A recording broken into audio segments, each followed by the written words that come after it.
You got to start back in the off season, and there was some opportunities that, in hindsight, we wish we would have done.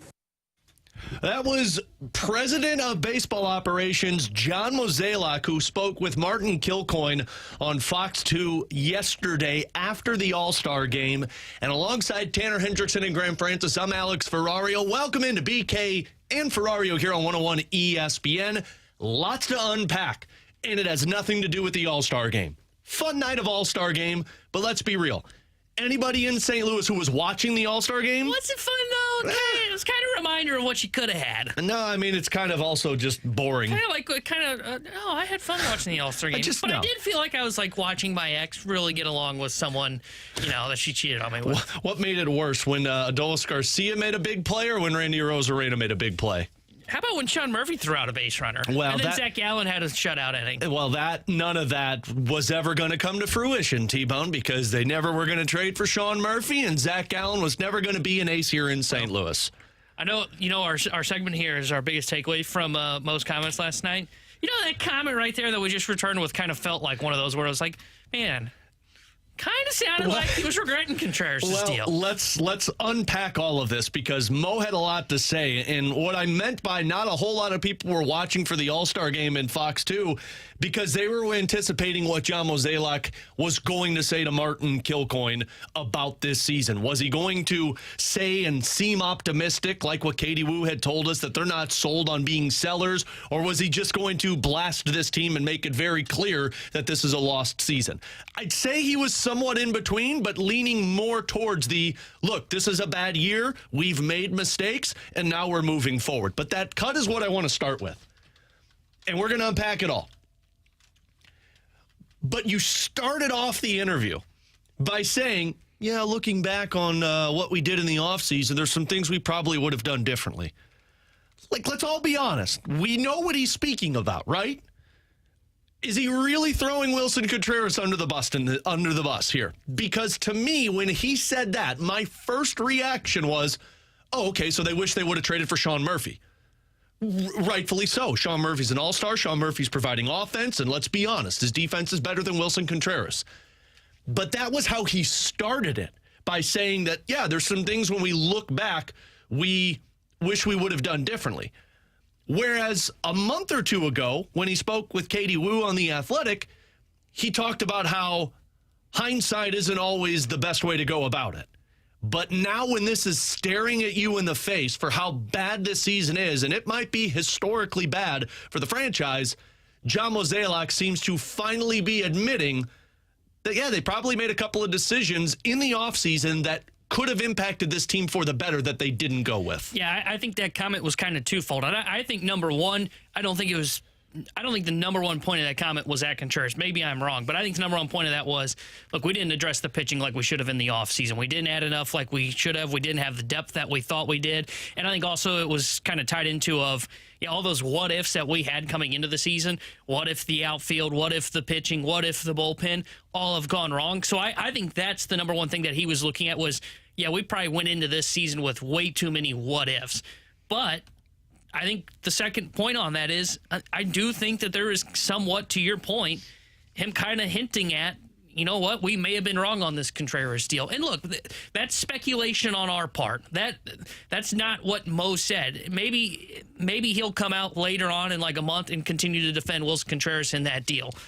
But, man, that comment definitely felt like something where it was like, yeah, okay, maybe we made a mistake deciding to go with the offensive-minded catcher and not being willing to part with some assets to go get Sean Murphy. And, again, I don't think if this team had Sean Murphy, we're talking about a playoff contender right now. I think their pitching was too bad to begin with, and that's why I start with the what-ifs in the rotation. Here's why I leaned more towards the Wilson Contreras over the pitching, because after he made that statement of looking back on the offseason, there's some things we probably wish we would have done differently, he then talked about this when it came to not adding pitching in the offseason. Well, a couple of reasons. Some of the pitchers that we did chase, we just weren't able to get done. And then the other was we really wanted to give some of these guys an opportunity. And, when you're trying to give your internal guys that first shot, I think the hindsight is probably should have had some depth, though, to cover for it. This is the part, too, that was frustrating to hear because we've gotten two different messages on this front. Because earlier it was, well, we weren't going actively after any pitchers in the market. Once they had 6 starting pitchers. And then it becomes, well, we couldn't get guys to agree to a deal to come to St. Louis, mostly because you had a pretty filled rotation. Regardless of what that is, what Mo said there at the end was, we probably should have gotten more depth. The internal options you were going with, it's not like you're giving guys opportunities that you are trying to find out who they are. All 5 of the guys in your rotation, you know exactly who they are, and frankly, it made sense that you were going with them. The internal options and the depth that he's talking about, that's been 3 guys. It's been the same 3 guys all season. Matthew Liberatore, Dakota Hudson, and Jake Woodford. And Dakota Hudson's been a very small sample size. So on that pitching aspect of it, yeah, I mean, we've discussed this. Sure, you could have been more aggressive this offseason, but none of the guys in free agency would have made this season any different. And frankly, if you're going to be upset, it's more about the lack of trades for pitching in the offseason than what it is of not signing somebody in the offseason. Yeah, and honestly, I think the guy that they were even interested in, that name that they throw around there, and we've talked about this, I think it's just Jose Quintana. I think they wanted to bring back Quintana. They didn't want to give him the deal that he ended up getting, which was, I think, 2 by 26 with the Mets, if I remember correctly.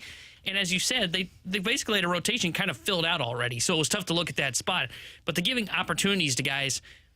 They didn't. I don't think they planned on that. I mean, in the bullpen, I think that's the case. Maybe that's what he was referring to, was we were in on some arms in the bullpen. But I just don't see who the opportunity was they were looking for. Liberatore was more depth. Woodford was more depth. And Woodford was only in the rotation because of the Adam Wainwright injury at the WBC. So the continued backtracking of from we weren't in on we have our starting rotation set to, oh, we were actually in on it. Maybe it was just trying to not hide his cards and kind of present this front of, hey, we believe in you guys early on in the year, and then it was quickly well, we were wrong on that front. But I just don't understand where he was coming from in terms of where they were in terms of we were giving opportunities to young guys, because you weren't. You had your rotation set. Yeah. I can buy you weren't able to lure somebody here. I can get that. But you weren't going after somebody to be in your rotation. You were going to go after guys for the depth role, right? Because going into the season, you knew it was Flaherty, it was Michaelis, it was Montgomery, it was Matz, and you opted to bring back Adam Wainwright. Who were you going after that was going to overtake one of those 5 men's spots? Maybe I could hear the argument of not being 100% sold on Steven Matz for how last season went, but it sure seems like that they were going to continue with Steven Matz in that rotation. So if you were going to go down the depth route, that's where I can understand where he's coming from. I think the part that maybe he's referring to is they should have began the year with a 6-man rotation, or along the lines of, to that first comment we had about missteps in the offseason, maybe it was the bringing back of Adam Wainwright. Yeah. And maybe that is maybe not so much in terms of signing him to another contract as so much as what I've seen the many complaints and fair complaints are of giving him $17.5 million to come back for next year. Right. So, and I think that's maybe the conversation of, if you were going to add depth to the rotation, maybe it is bringing in somebody to where you can sell them on, hey, we're going to go to a 6-man rotation. We refer to the Rangers all the time as being a team that, hey, that's what the Cardinals should emulate going into the season. Well, that's what they did. They started the season off with a 6-man rotation, and they spent a ton of money to go to that rotation. So maybe that's what he's referring to, was there was some ideology from the front office of let's go to a 6-man rotation, but it's hard to sell guys on that, because again, I'm not questioning whether or not they had trouble luring someone to St. Louis. I think that's the case when you have a 5-man rotation like they did with veterans. But where I think they made the mistake was they couldn't find any depth pieces to be brought in terms of be a long man in the bullpen or go sign someone to a minor league deal that can potentially help you in the rotation. So I think that was where he's saying their mistake was. Well, and then the biggest comment I thought from John Mozeliak speaking, and look, it's to be determined on what the biggest is, because he had a lot, and we'll unpack it all day today, but he talked about what the plan is at the deadline for the Cardinals. So we're not necessarily waving the white flag, but all decisions or all moves we do really will try to set us up for next year. So when I heard that might be where Katie was talking about, to the point of, look, they're not sold on selling off pieces, but not waving the white flag, but setting yourself up for 2024, to me says, yeah, we'll return from the All-Star break and try and make some type of push with the roster that we have in place. But as soon as August 1st comes around, the moves that we make are fixing this rotation and bullpen for next year rather than just selling off pieces for assets. At least that's my takeaway on that one. Yeah, my takeaway on it was I think they are selling off pieces at the deadline, and I think the reason is because he said any trade we make is to help us in 2024. Well, we can all agree a Montgomery, Jack Flaherty trade, Jordan Hicks trade would help the team for 2024. I also think, too, what he's referring to is they could potentially be somewhat buyers. And when I say buyers, I mean looking for a cost-controlled pitcher that can help them in 2024. So I think that's what he was referring to. I think a lot of people are going to focus on the comment of we're not punting on 2023. I think that's just kind of one of those, like, I don't know what the word is to use here, but it's one of those where it's like, yeah, I kind of have to say this so that we can at least try and continue to sell that we're being competitive right, and keep the fans coming out to the ballpark, because you don't want to hear a GM ever go, yeah, we're not even trying anymore. Yeah. And that's what I think that comment was. And I think he admitted, like, hey, we are where we are, and we're going to be sellers probably at this deadline, and we're also looking to improve in 2024. And if you have any optimism with John Mozeliak, which that's what we want to hear from you on today, you can send us mic drops on the 101 ESPN app. Do you have faith in John Mozeliak turning this around? Because we also heard after the Mo interview on Fox 2 that Martin Kilcoyne, who did the interview, said that he talked with Bill DeWitt Jr. that stated Mo will fulfill his contract with the team. So this insight of people thinking that he might be gone after this season, it's not true, at least according to Bill DeWitt Jr., who spoke with Martin Kilcoyne, that he's going to be here beyond this season to fulfill that contract. So do you believe that John Mozeliak, and do you have faith that John Mozeliak can turn this thing around as he spoke to Martin Kilcoyne yesterday? And one more thing on this one, T-Bone, before we get to the other side, and John Denton's going to join us at 11:30 to unpack a little bit more of this, is the Nolan Arenado aspect of it. And the only reason we're bringing this up is because John Heyman had a piece on the New York Post talking about Nolan Arenado could potentially be traded away. And to me, I was like, okay, worth clicking. Welcome to clickbait, because I clicked on it, and Nolan Arenado essentially, with John Heyman's reporting, was, yeah, if they talk to me about being traded, I'm prepared for it because anything can happen in baseball. But this was never going to be a thing. Nolan Arenado said it to Derek Gould following that question at the media scrum at All-Star break.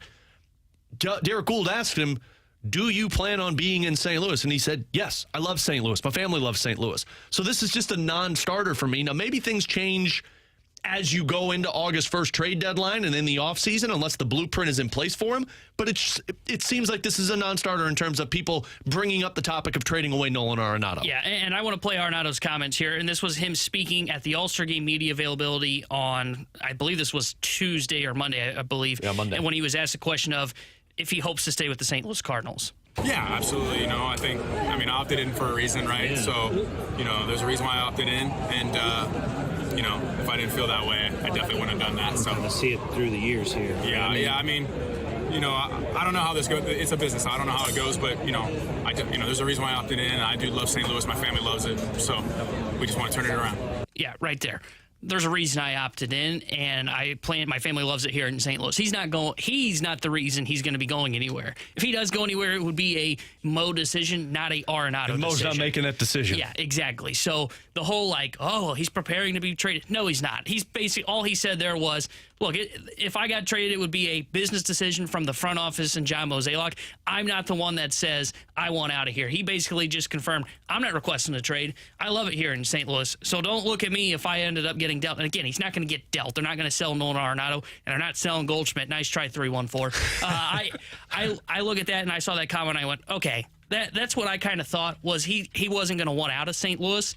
And I was glad to hear him make those comments at the All-Star Game when he was asked by Derek Gould. Basically, your rule of thumb today, what you learned on BK and Ferrario, don't click on clickbait, because that's what that will do to you. Yeah, we should have a little session. I mean, there's nothing going on tomorrow. We're the firewall for people to make sure that they don't get clickbait. How to recognize clickbait 101. How to recognize on clickbait 101 ESPN. On 101 ESPN. Again, we got plenty more to unpack with John Mozeliak's comments from yesterday. John Denton is going to help us do that coming up at 11:30. But coming up next, we got some breaking news earlier this morning that's surrounding the St. Louis Blues.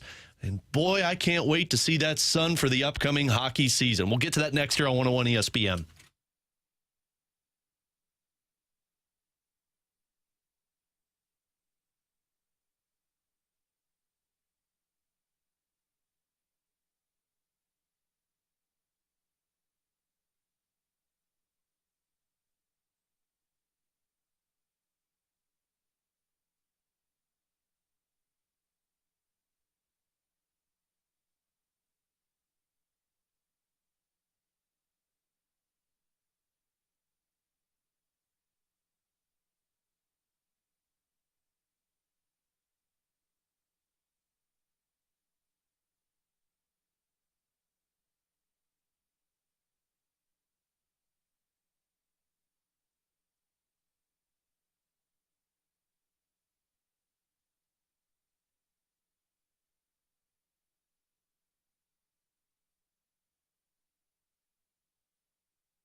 Bring it in, far side, near wing. Sundqvist, he scores! Well, Oskar Sundqvist officially back with the St. Louis Blues. Welcome into BK and Ferrario here at 101 ESPN. Tanner Hendrickson, Grant Francis, Alex Ferrario with you. We're live on our YouTube channel at 101 ESPN STL. Just click on that BK and Ferrario link, and make sure you leave us your mic drops if you believe John Mozeliak, and have faith John Mozeliak can turn this thing back around. More on that in just a bit. But earlier today, we found out that the Ferrario 5 hit once again. One, because the guy that I mentioned, number one on my list, signed elsewhere like 30 minutes after I said it. Thanks a lot, Barry Trotz. But then today we find out that Oskar Sundqvist signs a one-year deal worth basically the league minimum, $775,000, to return to the St. Louis Blues. And frankly, this is a good decision by St. Louis. I didn't think it was going to get done once they signed Mackenzie McEachran.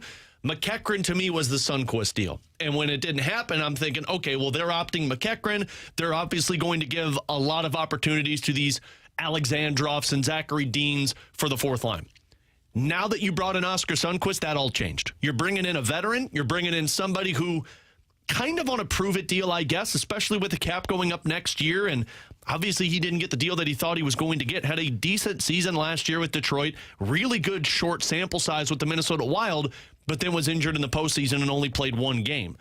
But Oskar Sundqvist, he brings the ability to anchor that fourth line for the Blues. He brings a little bit of offense, and he brings familiarity for the St. Louis Blues team. And if you missed it earlier today, Craig Berube was on with Chris Kerber, who was filling in for Tim McKernan on the balloon party. And this is what Chief had to say when he found out that Sonny was back. Sonny's been a real good player for us. He obviously had some injuries with his knee that took some time to recover from. But he's feeling good. His knees are feeling good. So I'm excited to have the guy back. I really enjoyed coaching him. He brings a personality, brings that gamesmanship on the ice. He plays a hard game every night, which is important. He leads the way that way. So Oscar's a very well liked guy on our team with the players, coaches, management. So we're excited. What he said there in the middle, T-Bone, is what I want to hone in on. Him talking about how hard of a worker he is and sets the tone for a team. To me, the signing of Oskar Sundqvist, it's not like this earth-shattering move. It's not a blockbuster thing for St. Louis, but you're bringing in maturity. And what's the one thing Doug Armstrong talked about that they didn't have last year? Maturity. Now you've added a 10-year vet in Kevin Hayes. You've added the veteran who's played with the Blues and won a Stanley Cup. You're adding more personality and leadership back into that locker room, which is what they need for a lot of these younger guys. Yeah, it's Army filling that void of that leadership that he was talking about in the offseason about what they needed. So I really like this deal for Oskar Sundqvist on a one-year deal, add him to the fourth line. And we talked about this, I can't remember if it was yesterday or it was last week, where we said, when you look at the fourth line, there's not a lot of guys that you can look at and say, okay, I think I know what we're going to get. We think he's a reliable fourth liner. Toropchenko's really the only guy that kind of fit that role, and he's still waiting on his RFA status to be signed.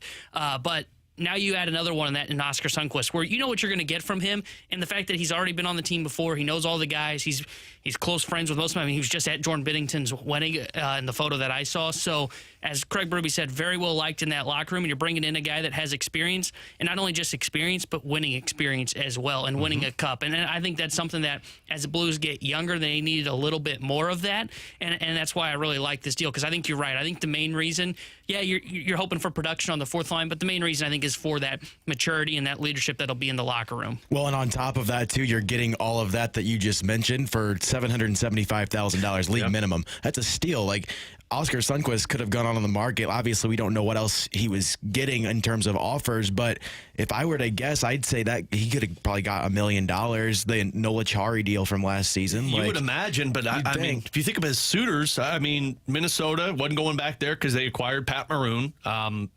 Toronto needs fourth-line guys. They got Max Domi and a couple of others. I guess it came down to Sonny. Do you want to go somewhere and not be competitive and get the money, or do you want to go somewhere and compete that you're familiar with? And I think that's what it fell into with the St. Louis Blues versus maybe you're going to get $1 million, but because the cap is so tight this season, these are the types of players that are impacted by that cap being hamstrung because of the pandemic. Then next year when it goes up $4 to $5 million, if you have a good season, these are the guys that get paid a little bit more. Yeah, I would agree with that. And I think when he looks at it here in St. Louis, we talk about all the time, where's your stuff at? And we know his stuff is here in St. Louis. So as you said, wants to kind of remain in this area. I'm excited to see what he's going to bring to that fourth line because it's going to add more physicality to that line. And that's what we talked about yesterday in your Ferrario 5 was looking for a guy. Do you want someone that can score, which was like kind of your number one guy?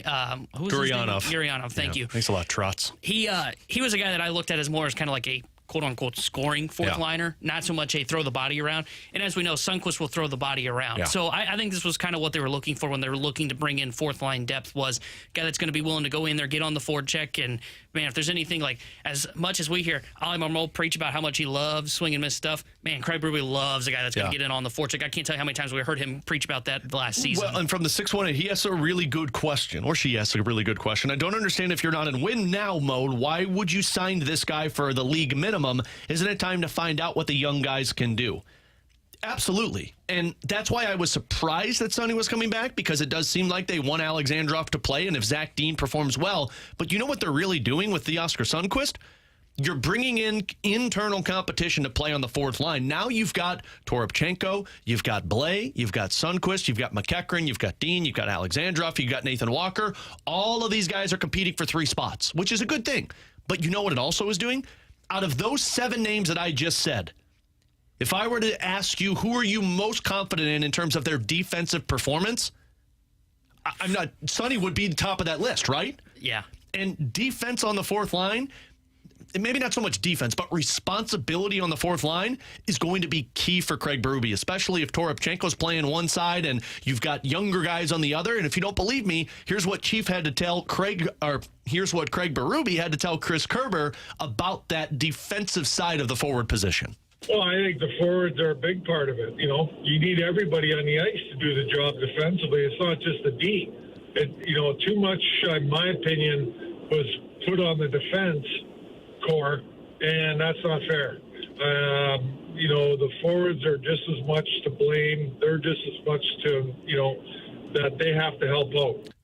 That's what you brought in Oskar Sundqvist for. You brought in Oskar Sundqvist to be the main cog in that fourth line in terms of responsibility on the ice, to work with the Alexandrovs and work with the Deans and work with the Toropchenkos so that next season they can be the Oskar Sundqvist for your fourth line. Yeah, I think you're right. I think he was brought in to play a more defensive-minded game on that fourth line. And as you said, you asked the question of who would you say would you trust most? Sundqvist is definitely that guy. Now, to this texter's question about, why bring him in over playing the kids, I think it's clear the Blues don't think the kids are ready, or they just don't have enough. I think they need somebody with them. Yeah, and I don't think it's, and like if it ends up working out and maybe one of the kids does take off and you start to maybe it's Alexandrov becomes a guy that you look at and go, hey, he's been playing really well. Maybe we can start playing him more as a regular in the fourth line. Then maybe you look at moving Sonny at the deadline. Like a 1-year deal like this, there will be some teams that will look at Sundqvist and say, you know what, he's on a league minimum deal. Blues are out of it. Maybe we go add him to our fourth line. So I think it's kind of twofold. It's one, helping the team right now, but also it could be, hey, if things don't go right, then Oskar Sundqvist can potentially be a trade chip as well. Well, and the other thing it does, too, and Craig Berube mentioned this on that interview with Chris Kerber, just the camaraderie in the locker room, which is huge. And a lot of times last season when things were down for the Blues, they couldn't get out of that. And we saw what happened when Oskar Sundqvist got traded for Nick Leddy at the deadline a couple years ago, and guys were crying on the team plane. They were so down about it. So this is such a breath of fresh air for that locker room, and a familiar face coming in, and it's just going to uplift everybody. Similar to Kevin Hayes too, but this even more so because it is a familiar face that a lot of those players know and love. Yeah. And the one thing that is good to have when you have younger players who are trying to crack the lineup are veteran players who can take that spot if it doesn't go well for them. That's why they carry typically 2 or 3 extra forwards in a season, because injuries and because sometimes guys need the learning experience to sit in the press box. Oskar Sundqvist, if you missed it, that's the news of the day, signs a 1-year deal with league minimum with the St. Louis Blues. Coming up next, back to the Cardinals. John Denton at MLB.com, our Cardinals insider, is going to join us to talk about the All-Star break, to talk about the Cardinals draft, and of course, John Mozeliak's comments yesterday to Martin Kilcoyne, all next on BK and Ferrario on 101 ESPN.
Grant Francis here with a SportsCenter update brought to you by Saliga Heating and Cooling. The big news of the day, Oskar Sundqvist has signed with the Blues a one-year, $775,000 league minimum contract. Again, Oskar Sundqvist back with the Blues on a one-year contract. Last night at the MLB All-Star Game, the NL took down the AL by a score of 3-2. Nolan Arenado, the lone Cardinal, went 0 for 2 last night, and the Cardinals will return to action on Friday as they welcome in the Nationals for a 3-game set. Tonight for St. Louis City SC, they'll be in LA to take on LAFC, who is winless in their last 4 matches, and St. Louis has won 3 in a row for them. Kickoff in that match at 9:30. I'm Grant Francis. The SportsCenter update's been brought to you by Saliga Heating and Cooling, an independent American Standard heating and air conditioning dealer.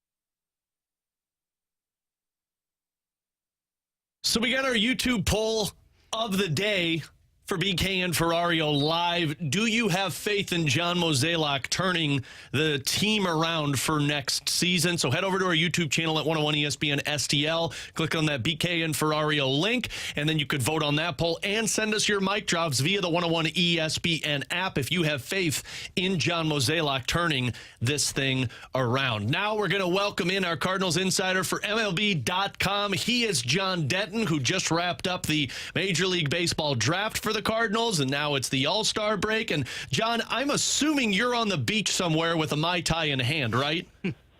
Man, I wish I was, but like you said, the draft just wrapped up. I'm actually sitting in my recliner watching Wimbledon, so it's not too bad. I wish I was on a beach, but Wimbledon's not a bad second choice. You know what you do then, John? You just put on a picture of a beach on the television, you get a Hawaiian shirt out, and you just sit in that recliner for the rest of the day and treat it like the beach, my man, because you've been working so hard during this Cardinal season. And let's start with the draft, John. You've had phenomenal coverage of the 20 rounds for the Cardinals, and for those that may have missed it, it wrapped yesterday where they took 9 pitchers, 5 outfielders, 2 shortstops, a first baseman, a third baseman, and a catcher. Your thoughts on the Cardinals' overall draft, John? Yeah, I think it was a good draft for the Cardinals. They didn't have a second-round pick. I think they had the 3rd lowest bonus pool, so that kind of limited what they could do. So they focused mainly on college players and signability, guys that they knew they could lock up. And getting Chase Davis in the first round was a steal for the Cardinals. It looks like, the kid put up incredible numbers his junior year at Arizona, lowered his strikeout numbers. His power numbers are off the charts. He was a guy that they considered back in 2020. Everybody will remember they got 3 high school players out of that draft: Jordan Walker, Mason Wynn, Tink Hance. He was the one that they were thinking about drafting back then, but the draft was cut to 5 rounds because of COVID. But the kid has potential star written all over him. They got some good picks in there. The left-hander out of Stanford, Quinn Matthews, he's the guy who threw 156 pitches in a game, which I know everybody's eyes almost popped out of their heads when they saw that. But he's a kid who can really pitch. And, with the final pick of the day for the Cardinals, they took the big kid out of IMG, Cameron Johnson. They have no shot of signing him, but, what the heck, they're going to give it a shot. With the 605th pick, you just kind of throw it out there and try to get a guy. So, all in all, I think it was a good draft for the Cardinals. John, is there anything to kind of read into by them selecting, with 14 of their 19 picks, 9 pitchers and 5 outfielders? Is there anything to read into that of just how they kind of look at their system as where they are with pitchers and outfielders right now? Yeah, when it started off the second day, when they were up to 4 outfielders, I think it was, by the second day, part of me was thinking, okay, this means the big club's probably going to look to deal an outfielder. And I don't think that's a surprise to anybody. I don't think that's breaking news. Like we all know, they have too many outfielders. They have a glut of outfielders. There's some of those guys will probably get moved at the deadline. That's where they're kind of dealing from a position of strength. So maybe, use the draft to kind of restock your pool. If you're going to move some of those guys at the deadline, I know teams don't like to give away tells, but I think if anything, that might have been a tell that, hey, they're getting ready to deal a couple outfielders, so maybe you load up on outfielders in the draft. Well, that's interesting. John, when you mentioned that about potentially trading outfielders, do you think that just means like guys like potentially Carlson, Tyler O'Neill, or could it even possibly mean like some of the guys that have like high upside like they talked about Lars Nootbaar in the offseason? Yeah, I think any of those names are up for grabs. I think we all know Tyler O'Neill probably needs a fresh start. Tyler O'Neill probably thinks that. Dylan Carlson's a guy that they would look to deal now. I don't think they would deal Jordan Walker under any circumstances. But, those are guys who they definitely could look to deal. They're going to listen to everything, but you have to remember, people are very angry now, and naturally so, that Randy Arozarena plays elsewhere, Adolis Garcia play elsewhere. At the time when the Cardinals traded those guys, they had Harrison Bader rated higher. They had Tyler O'Neill rated higher. You give these guys away, and if you give Dylan Carlson away and he goes to Kansas City and hits 30 home runs, people are going to be angry. So, there's a give and take when you start trading guys. We're talking with John Denton, Cardinals insider for MLB.com, with us on BK and Ferrario. John, we heard both Arozarena and Garcia during that All-Star media availability speak about opportunities that they were given when they got to their new teams with Tampa and Texas. And, when Cardinals fans look at those deals, they look at it and say, yeah, Arozarena and Garcia really never got the opportunity to show who they were in St. Louis. Is that the same case for guys in their outfield now if they do opt to trade them by August 1st? Yeah, that totally could be the case. If a guy like Dylan Carlson goes to somewhere and takes off, he could always point to, well, I never got a consistent chance in St. Louis because, he was put in and out of the lineup. He was moved from center field to right field, blah, blah, blah, that sort of thing. You could totally see that happening. But Cardinal fans have to understand, when you're trying to win, you have to play the best guys at that time. You can't play the guy who you think may be better in 5 years. Now, the Cardinals are kind of doing that with Jordan Walker now, where they know he's going to be great. Is he great right now? No, he's, defensively he's struggling, but they know he's going to be great. But with Arozarena and Adolis Garcia, at the time, they weren't the best options out there. And they went somewhere, a place that was building, and that allowed them to play more, and that allowed them to blossom in the stars. We all know that All-Star game was a nightmare for the Cardinals, having to watch Zach Gallen, having to watch Adolis Garcia and Randy Arozarena almost win the home run contest. But at the time, they had players ranked higher than them, and they were trying to win. They went to places where they could play that were rebuilding. John, last night, John Mozeliak spoke to the media, spoke to Fox 2, and he made an interesting comment in terms of saying, we aren't waving the flag on this season, but trades are with the intention of 2024. Do you think he was saying right there that they are probably sellers at the deadline, but they are also looking to be buyers as well, maybe looking for pitching depth for next season? Yeah, that was a good get by Martin Kilcoy. That was a tremendous interview. That was a very humble Mo.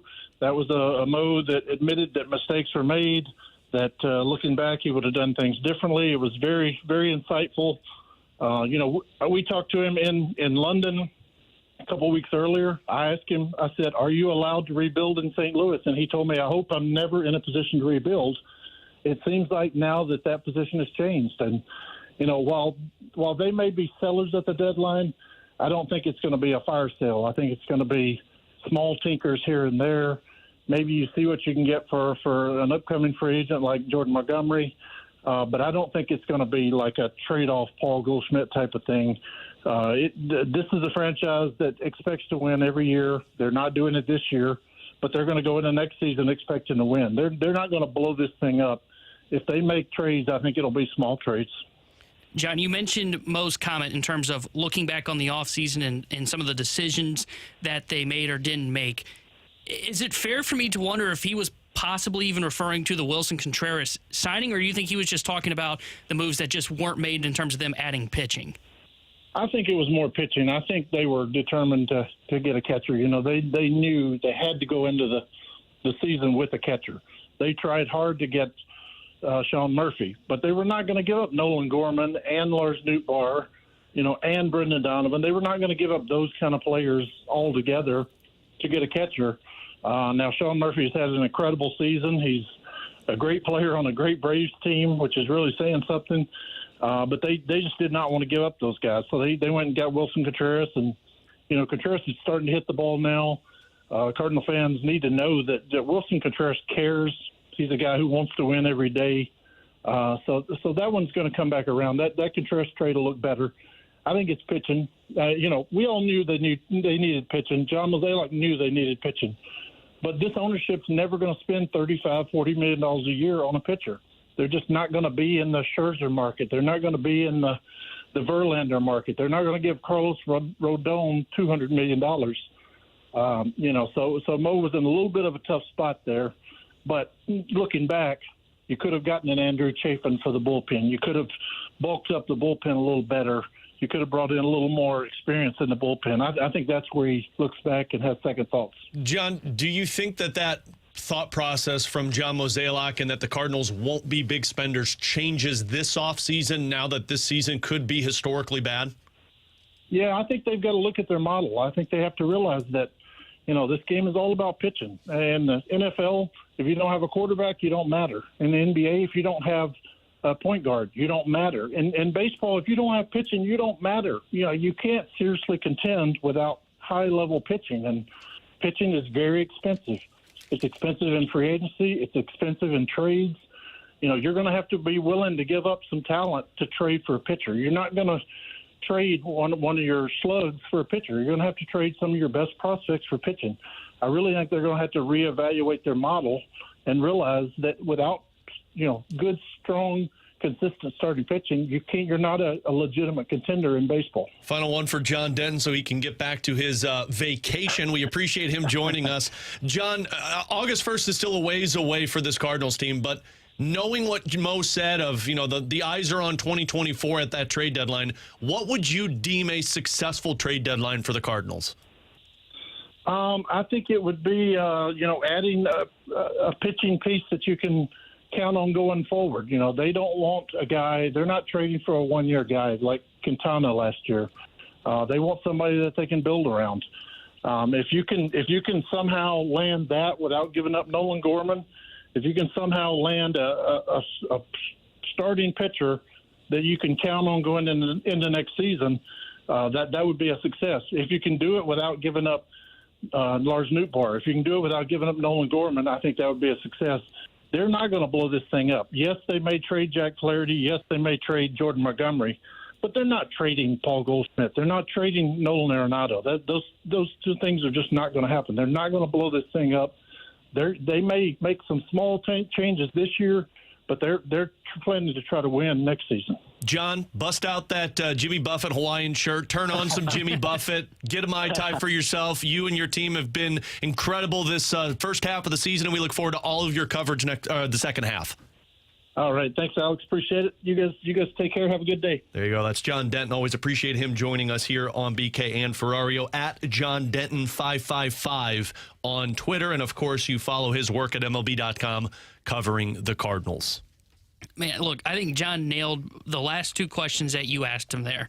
I think he was spot on of, one, does this season change their model? And that's why I keep saying, I think they're going to be aggressive in the offseason. I understand where you always come from of, we haven't seen that, but we haven't seen them be historically bad like they are this year. And John said they're going to have to look at their model, which they even kind of referred to back in, I think it was winter warm-up, if I remember correctly. Mo or Bill DeWitt said something along the lines of, we may need to, our model is going to be tested this year. And the test shows they failed.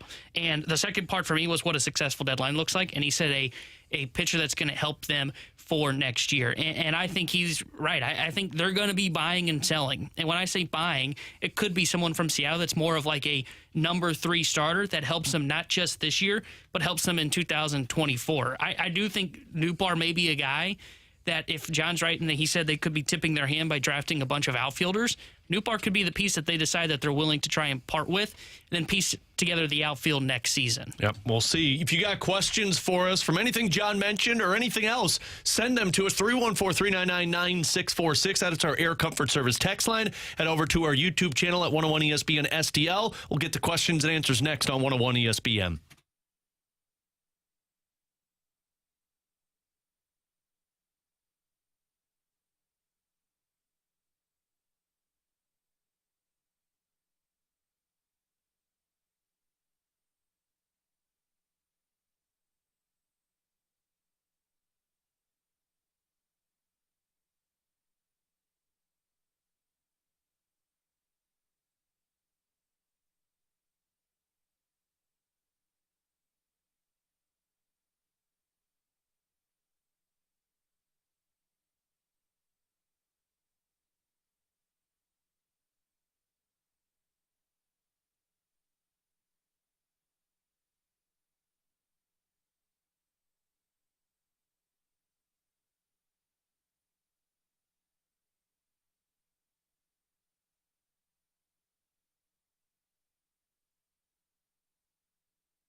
Alex Ferrario with you. Look, you want the best when it comes to your insurance coverage, frankly, because it's protecting the most important things for you, your home, your car, and that's why you need the right insurance agent, and that is Tracy Bibb and her team at Allstate. Why are they the right agents? Because, one, they're always on top of the coverage, making sure you are aware of what you're spending your money on, what's covered, and if there are problems, they're available for you. And that's the other thing. Customer service at its best when you're on the side of the road with a flat tire, when you get into a fender bender, when your basement leaks, when you get a horrible storm and a tree falls. You want to make sure that they're available. Not an 800 number. Tracy Bibb and her team always available for you. So you got to get the right insurance coverage. And to do that, all you need to do is give her a call. You ask for a free non-committal quote, which is very easy to do. You call up the number 314-328-4260. Tell Tracy or her team that you heard Alex Ferrario talk about it, and then they'll give you all of the information. And then when you're ready to switch, Tracy does all that heavy lifting for you. 314-328-4260. It's no fib. You're always in great hands with the Bibb.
Three 314-399-9646 is our Air Comfort Service text line. You can also head over to our YouTube channel at 101 ESPN STL. Click on the BK and Ferrario stream, and you can add your questions on our live chat and vote on our live poll, which we'll get to in the 12 o'clock hour, if you have faith in John Mozeliak turning this thing around. Also, we want your mic drops on the 101 ESPN app. But alongside Tanner Hendrickson and Graham Francis, let's get to some questions and answers. From the 314, guys, what could you realistically get if you decided to trade Jordan Walker? Would it be a number one ace?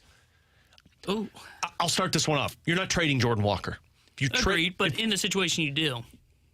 What legit ace is out there that you would want to trade Jordan Walker for? And I've seen people bring up Sandy Alcantara. Guys, Sandy's not pitching like an ace right now. No, he's really struggling. Dylan Cease, albeit could be an ace, but that's not making my team better. Sure, if the Angels will take Jordan Walker for Shohei Ohtani, absolutely. But that's the only player worth me trading Jordan Walker for. So yeah, I wouldn't trade him for Ohtani because I don't think you would be able to re-sign him. You and I are different on that one. But it's not so much. I do like Ohtani. I think if you trade for Ohtani, you're re-signing him, but you wouldn't re-sign him. I guess that's where we're at with this. That's what you're saying.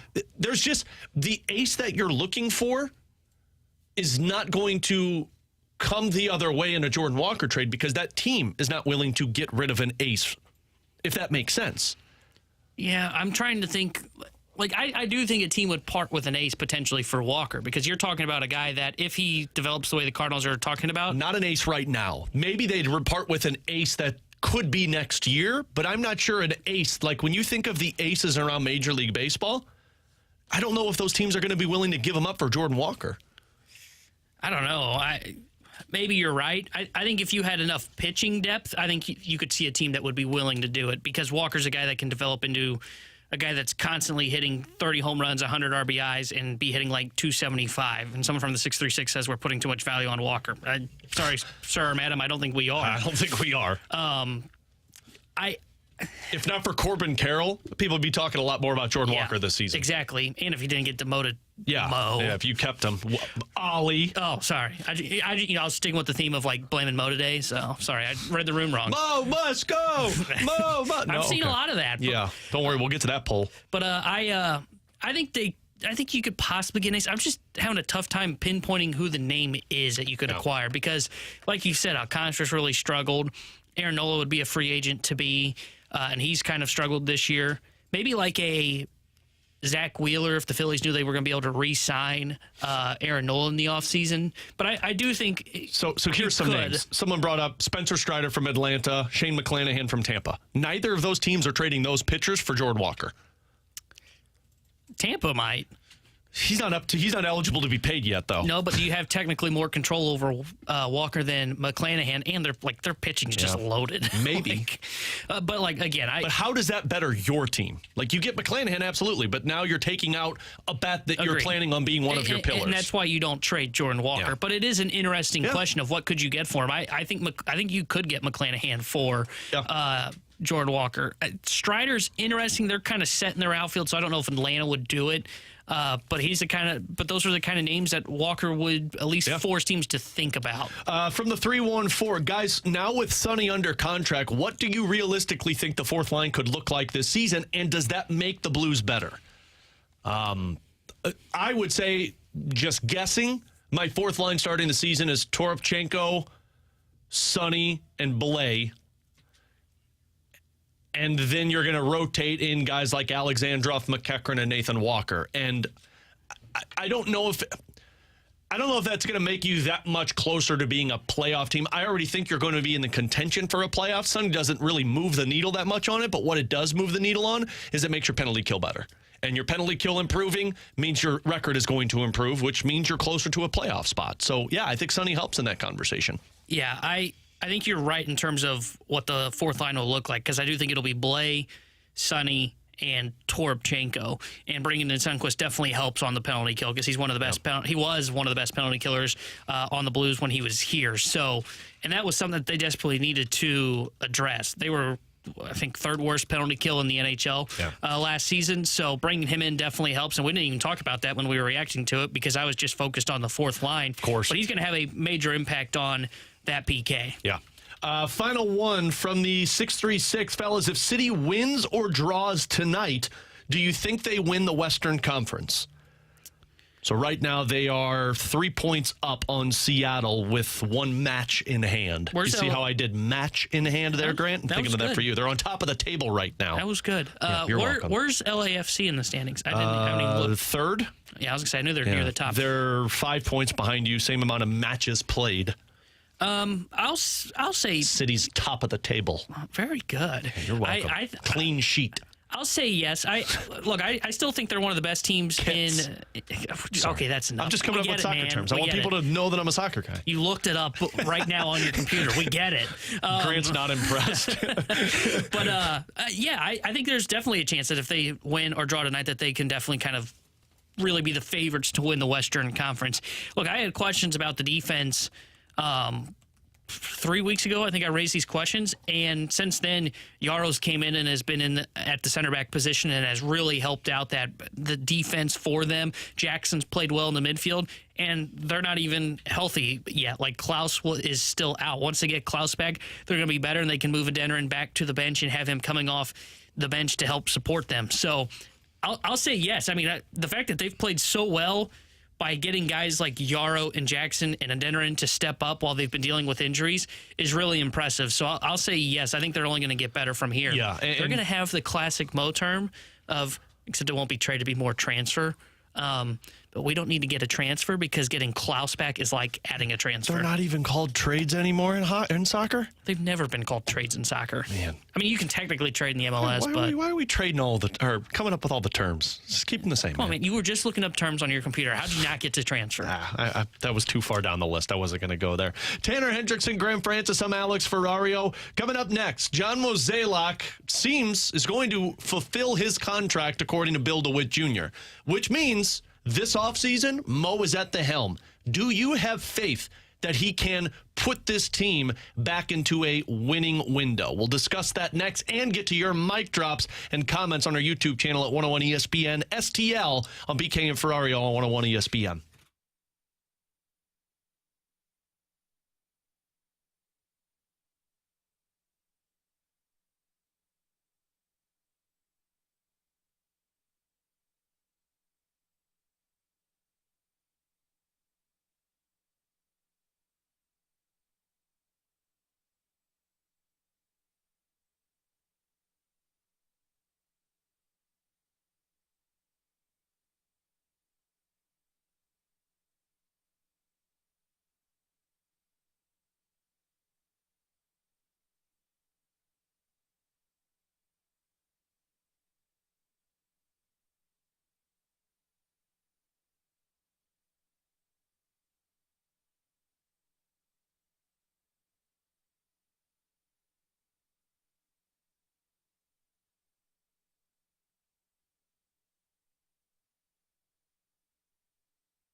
I have a pretty good resume. I think the history of our decision-making overall has been pretty good. And I think, the best way to approach this is, recognize that you do have a problem, admit it, and then try to find a solution. And, we understand that. And I'm not trying to sit here with you right now and try to defend what we did and and blame other people. I know that we made mistakes, and we're going to try to get it right. So that was Cardinals President of Baseball Operations, John Mozeliak, who spoke with Martin Kilcoyne of Fox 2 last night. That aired on Fox 2 following the All-Star game, speaking of the state of this Cardinals team. And that comment was one that a lot of people honed in on, where John Mozeliak essentially is saying, look, we know that this is a bad season, and we are going to address it moving forward. Started off, as you just heard, saying, like, look, track record is why people should believe in me moving forward. But then following it up, knowing that there's a problem with this team and hopefully addressing it. And I use the word hopefully because a lot of people heard what John Mozeliak said yesterday, Tanner, and said, yeah, okay, but we still don't believe you. And that's where our poll question of the day on our YouTube channel at 101 ESPN STL comes in. And that's where we want to hear your mic drops on our 101 ESPN app. Do you have faith in John Mozeliak turning this thing around for a historical bad season? And look, we had a text earlier when we were discussing it at the top of the show saying John Mozeliak's still not taking the blame and he's just blaming other people. I didn't hear it that way. The way I heard John Mozeliak speak was the exact same way that I heard Doug Armstrong speak at the trade deadline and when the team was going through their losing streaks last year, stating, look, we didn't think that our team was going to be this bad, but it has been. And there's not much we can do. We're going to address it. We know that this team has issues. And if we don't fix it, well, then it's going to come right back to me. The only difference is Doug Armstrong talked a lot about me, and John Mozeliak used the word us. And maybe that's where people find it and say, oh, well, Mo's blaming other. No, Mo is a part of the us. Mo is a part of the DeWitts. Mo's a part of the front office, the talent evaluation. But that's the number one spot that I sit there and say, yeah, I lack the faith that Mo can turn it around. You could give me track record. You could say that this team every year since he's been general manager or president of baseball operations, it's been a contender.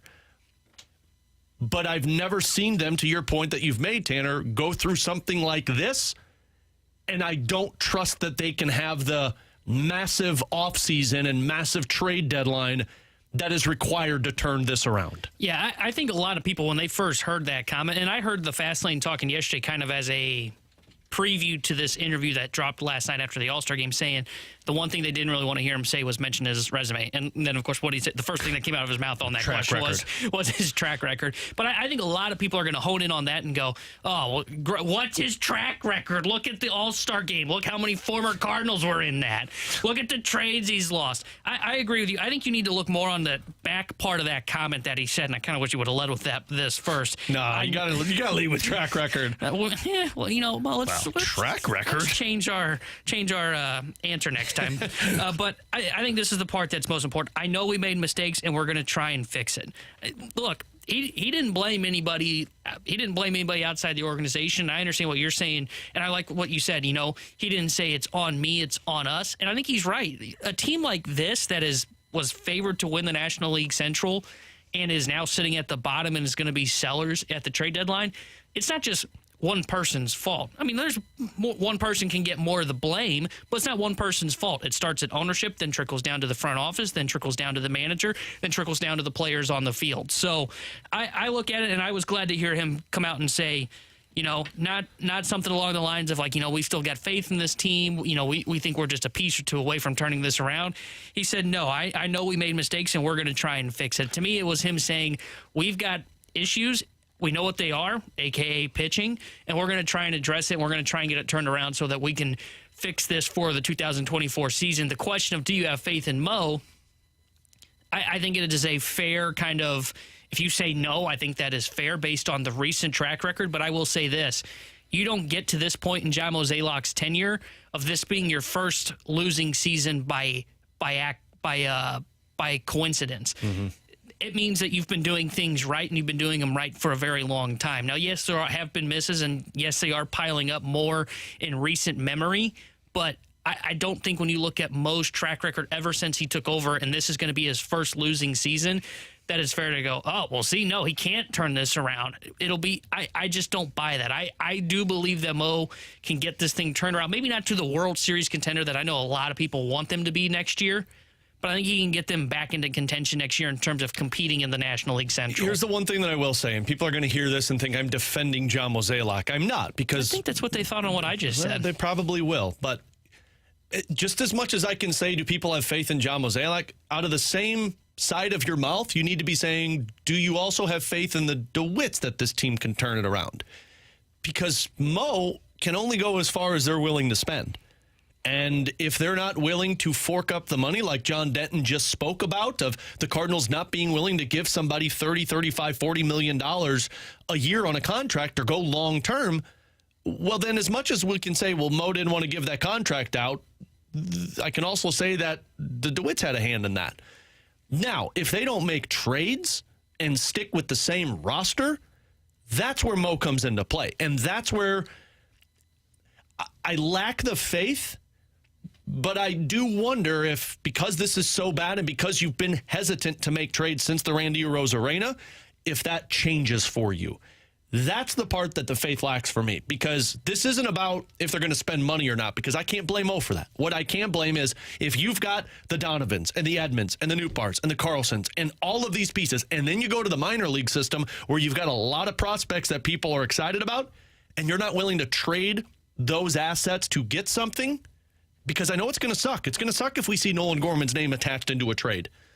But if you do that, you're doing what Doug Armstrong has done in terms of making big trades and taking chances. And if it doesn't work, I can't blast you for it.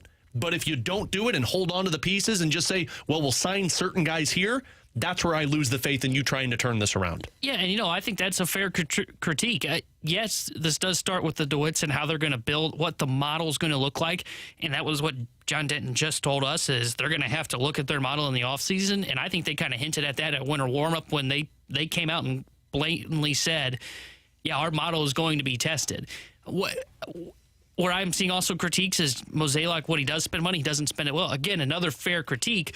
But I don't think you get to the spot that Mo has been in where this is your first losing season by accident. I think you're a good baseball operations, good GM personnel if that's the case. So I have faith that he's going to be able to kind of turn this around.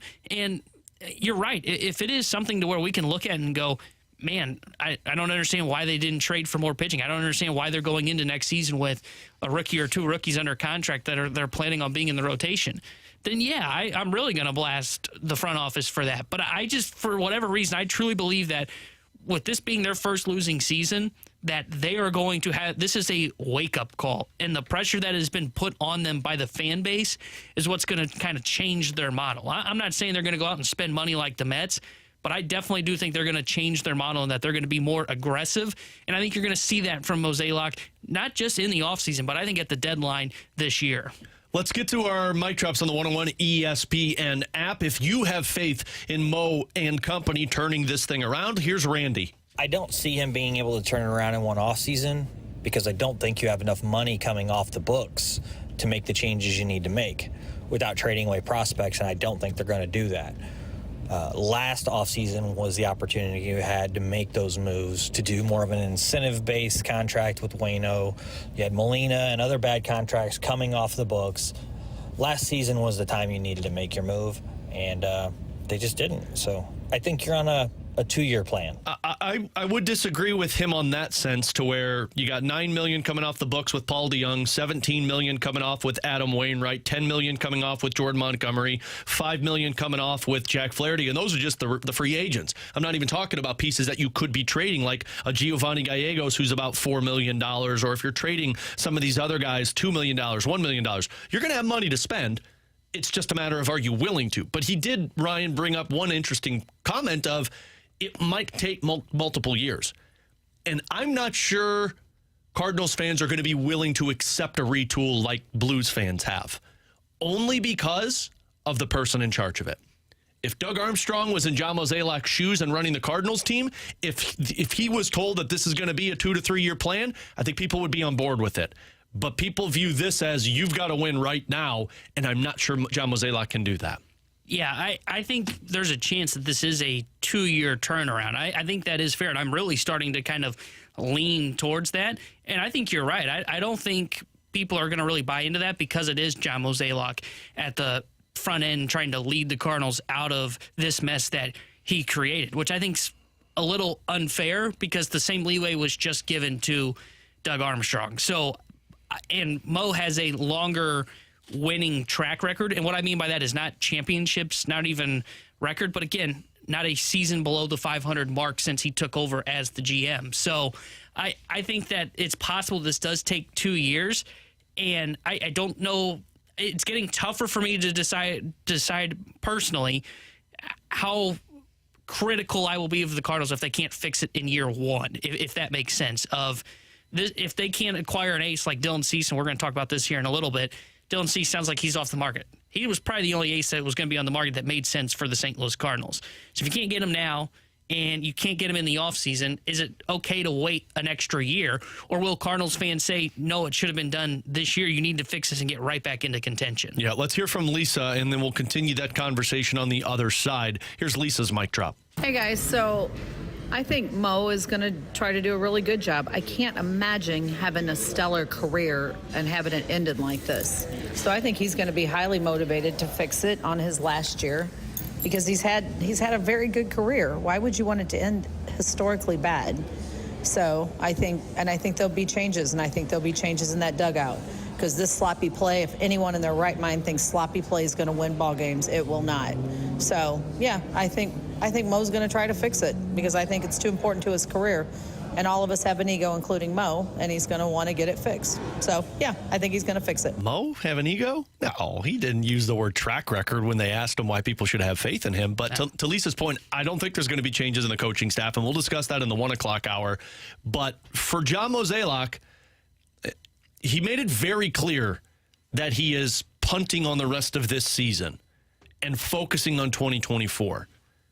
But if he is aggressive by August 1st, does the opinion change? And what does that need to look like for the opinion to change? So we'll get to that on the other side with BK and Ferrario. Still take some of your mic drops if you want to send them over 101 ESPN app, or you can comment or give us your comments on our YouTube channel at 101 ESPN STL. Continue the conversation on the other side here on BK and Ferrario on 101 ESPN.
So Lisa had a really interesting mic drop before we hit the commercial break, and you could send us your mic drops via the 101 ESPN app, also up on our YouTube channel at 101 ESPN STL.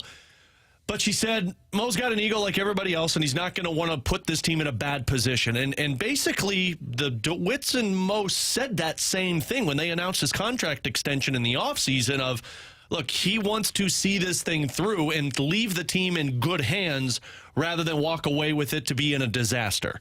And alongside Tanner Hendrickson and Graham Francis, I'm Alex Ferrario, and the question we're discussing is, do you have faith in Mo turning this thing around? And for those that might have missed it from his interview with Martin Kilcoyne on Fox 2, Mo essentially said, look, we're not waving the white flag for the rest of this season because, frankly, they believe that the Central's bad and you could make a run. But he said any moves that we make prior to August 1st will be with the mindset of 2024 rather than this season. So you're not buying rentals in Jose Quintana. You're not going out there and getting a John Lester or a J. Happ. If you're making a move, it's a Jordan Montgomery type of move. And to me, it's probably bigger than a Jordan Montgomery type of move, somebody who's got more term on his contract. But for Mo to say, basically, we're punting on the rest of this season, although anything can happen, we're focused on 2024.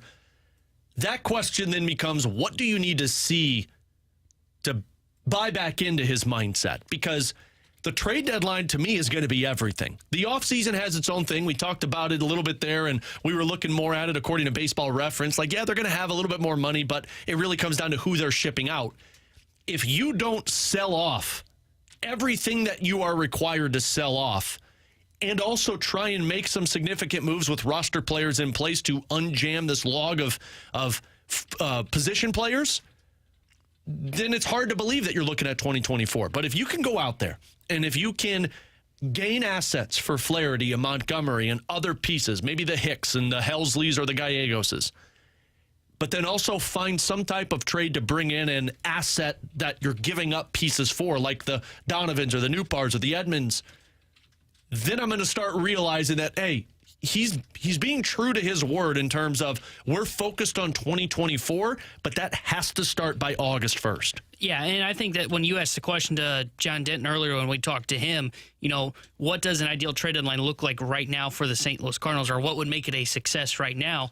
And he said go out and acquire a controllable arm, and I think he's right. I think that's where it starts is they've got to find a way to add a starting pitcher that's going to help this team for not just next year, but a couple of years after that. Because I think you're right. I don't think it can be just a Montgomery move where you go out and acquire a guy that's going to be on term just for 2024. One more year, yeah. It's got to be a guy that's on term to like 2025 at minimum. And even then, I would say you probably should be shooting for a guy that's like not even in the arbitration process if yet. If your winning window is this rest of contract for Mo, which would be what, another 2 years? Yeah. Then it needs to be somebody who's at least under contract for the next 2 years. Yeah, agreed. So I think when you look at that, that's where it starts, is it's going to start at the deadline. That's why yesterday when we had the conversation of is this a one-off for the St. Louis Cardinals, it won't be if they don't ace the deadline. And I heard the Fast Lane talking about this yesterday, and I agree. This is where it starts. They've got to find a way to add somebody that's going to help them for 2024 while also selling some pieces out the other way in terms of gaining assets, in terms of trading off those UFAs that are pending. Because I don't think there's a free agent on this team that you can look at and go, he's going to be back with us, except maybe Montgomery. But even then, like, starting pitching is always valued so highly at the trade deadline. I was going to say I wouldn't. It's too good to pass up in terms of just holding on to him. So the deadline is where it's going to start, and it's going to be where they're going to have to find that starting pitcher of control. And when John Denton told us, you know, they may have tipped their hand by drafting so many outfielders, I think that's possible. I think it is possible that they could move on from somebody like a Lars Nootbaar, maybe a Brendan Donovan or a Tommy Edman to try and help them acquire that starting pitcher. I think everybody is on the table on the Major League team except for Paul Goldschmidt, Nolan Arenado, and Jordan Walker. There's two different sides of that, too, because that's where the offseason, like, you don't see a whole lot of blockbuster trades where you're trading position players for MLB position players. So you could also read their draft and see if they're tipping their hands on the pitcher side of things, too. Maybe they are looking at potentially moving in the offseason a McGreevy or a Graceffo to bring in closer to Major League Baseball talent. Here's the thing. I said it starts with August 1st. You got to be ruthless. And by ruthless, I mean Doug Armstrong ruthless. There's no connection with any of these free agents to be, even some guys that could be headed to arbitration. If you don't see them a part of your plans for 2024 and beyond, and that's where I get into the Jordan Hickses, the Ryan Helsleys, the Gallegoses, the DeYoungs, the Tyler O'Neills, the Carlsons, the Newpars, then you need to move them. There's none of this, well, Jordan Montgomery, what if we got a shot to bring him back, or maybe the qualifying offer? Bleep the qualifying offer. Get assets now in a trade and move on from them so that you can get a clearer picture for the offseason. I think two things that I haven't even mentioned yet that I think Mo kind of tipped his hand on in that interview last night on Fox 2. One, you mentioned don't worry about the qualifying offer, and he said any trade is going to focus on 2024. Makes me wonder if when they trade out Montgomery, Jack, Jordan Hicks, anybody that they send out and they're getting pieces in return, I think they're going to want pieces that are closer to being Major League ready. Maybe not a piece that's Major League ready right now, but is like a guy that just needs maybe a half a season to season in AAA. Yeah. So kind of like think, what Zach Gallen was when he was traded, in terms of he's in the minors, he got one more year, and then the next year he was at the Major League level. Yeah, I think they're going to be looking for that kind of player in return for the pieces that they sell off. Someone that's either close or someone that can be like a 4A player right now, but next year you hope takes that next step to being an everyday major leaguer. And it may not even be just a pitcher that I'm talking about. It could be an outfielder that we're referring center to. Fielder. So I think that, and then also too, I think Mo kind of laid out not the groundwork. I think he kind of was like leaving a little trail of kind of the idea that they are going to be bold this deadline. He made a comment, and I was trying to decipher it last night because it felt very like read between the lines and figure this one out. He said people equate bold with spending, and that's not necessarily the case. That right there felt like hey, I may make something big happen that you may not like because it's going to be moving on from a piece that people like Nolan Gorman, Lars Nootbaar. But that is bold. That doesn't necessarily mean we had to be bold in spending. I think he kind of hinted at we may not go on a massive spending spree. I think they'll spend this offseason to add pitching. I think their bold move may come at this year's deadline or in the offseason where they try to make a bold move for someone that's got control like a Dylan Cease or a Shane Bieber. If you're going to read between the lines on that, basically our biggest moves are going to be via trade rather than free agency. And that's how I viewed that, because we're not going to be big spenders. What we're going to be is bold in our moves to bring in a trade to help areas that we feel need it. And then the money that we spend is going to be secondaries to kind of clean up some of the depth issues that they talked about this upcoming season. You mentioned Dylan Cease's name, and we've all kind of said that would make sense for the Cardinals to go bold and get him. Well, guess what? He's off the board. So according to John Heyman, which he was the one that reported that Nolan Arenado could get traded and then didn't report that Nolan Arenado could get traded. But for what it's worth, the White Sox, according to Heyman, are opening up for business as a seller, but they plan to seriously consider deals for all but 4 cornerstone players on their roster, which is Dylan Cease, Andrew Vaughn, Eloy Jimenez, and, of course, Luis Robert Jr., their all-star. So if Dylan Cease is off the board, now you're pivoting. And the pivot is going to go to 2 teams, in my opinion. If you're going for that high-end hope for a starting pitcher, it's Cleveland with Shane Bieber, and it's Seattle with one of their younger pitchers. Those are the pivots. Yeah, I'll throw in another team that I have some interest in. Boston Red Sox, Chris Sale, huh? No, isn't he still hurt? I don't know. Miami's a team that I would keep an eye on. They've got a lot of young... Perez? Yeah, maybe not even specifically him, but they've got a lot of young, talented pitching, and they could use some offense, and they're going to be buyers at the deadline. I could see where they do the exact same thing that we've been talking about with Seattle. It just hasn't been reported yet, and maybe I'm wrong, too. Maybe they won't end up moving from young pitching because there's no better asset in the major leagues than quality arms. But I wonder if they're a team that would say, you know what, let's go get a bat. And who would know the bats better than Skip Schumacher, a guy that would say, hey, if the Cardinals are looking to move a Lars Nootbaar for a starting pitcher in Seattle, why don't we part with one of ours and potentially go and get Lars Nootbaar to add to our outfield? Like, I think there's a chance Miami is another one of those teams, but I think you're right. I think there are very limited pivots now in terms of looking for an ace. Seattle, I don't think you're getting an ace from them. I think you're getting like a number 2, number 3 arm to add in your system that's got more cost control and is younger, but does have some upside to potentially develop into that guy. But if you're looking for like an ace right now, and I've seen people argue, we just destroyed Dylan Cease in Chicago. Is he really an ace? Maybe not, but he did finish second in Cy Young voting last year. So there's definitely the talent has proven that he can be at that level. Yeah, I like those two teams. I don't have names that are tied to them, but the Marlins and the Rays are teams you're checking in on, teams that always seem to develop pitching. The problem with that is the Marlins know your players probably just as well, if not better than you do, because of Skip Schumacher, and the Tampa Bay Rays kind of bent you over with the trade that you made and gave you a pitcher that you thought was better than what he was. That right there is my worry about evaluation of talent, because if you think you're going to get the good guy and then it becomes another Matthew Liberatore and then you failed once again. I understand that's fair, but you can't, if you're going to have that concern, and if that's the concern of the front office, well, then I'm sorry, but you're not going to be successful because you can't operate scared. It can't be. And it can't be the concern of the front office. I think that's been some of the criticism from the front office is since the Arozarena deal, they've been a little scared to make moves. And I think that's a fair critique against the front office because I think they've waited too long on Dylan Carlson. I think they've waited too long on Tyler O'Neill. Some of those outfield pieces that like you could look at and go, okay, are you really going to be willing to move on from that, or do you want to continue to just see if they could bounce back? But I'm not worried about them being scared. I'm worried about them making the right decision. You've got to make the right call in evaluating the player that you deem winnable in the trade. I think they will do I'm not as worried about that because I understand what you're saying because you're looking at the Liberatore example. We can all agree they did a really good job in finding, and again, this is to a different degree of trade, but it was a win nonetheless. And it was at the trade deadline. They won the Quintana deal. It's up for debate if they won the Montgomery deal. Bader's not really been that healthy, so I would argue that they've won the Montgomery deal as well at the deadline. They did a really good job of evaluating a couple of years ago, again, rentals in a different circumstance of evaluating what John Lester could be in this rotation, what Jay Happ could be in this rotation. So they've shown that they've done a very good job in terms of finding pitching in season. And I think that can translate to looking for pitching that's in season, but also projecting it forward on guys that are controllable assets that they could be looking to target this deadline. The other concern is like what we've just talked about in terms of not making the decision when you should have made the decision. And it seemed like Mo might have thrown a couple of guys under the bus last night. The question is, who was he throwing under the bus? We'll discuss that next here on BK and Ferrario on 101 ESPN.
Grant Francis here with a SportsCenter update driven by Johnny Londoff Chevrolet and Johnny Londoff Autoplex. Earlier today, Oskar Sundqvist signed a one-year deal with the St. Louis Blues. He's back in the Blue Note, a $775,000 league minimum contract, a one-year deal for Oskar Sundqvist. Last night at the MLB All-Star Game, the NL took down the AL 3-2. Nolan Arenado went 0 for 2, the lone Cardinal at the All-Star Game, and the Cardinals are returned back to action on Friday to face off against the Washington Nationals for a 3-game set here at home.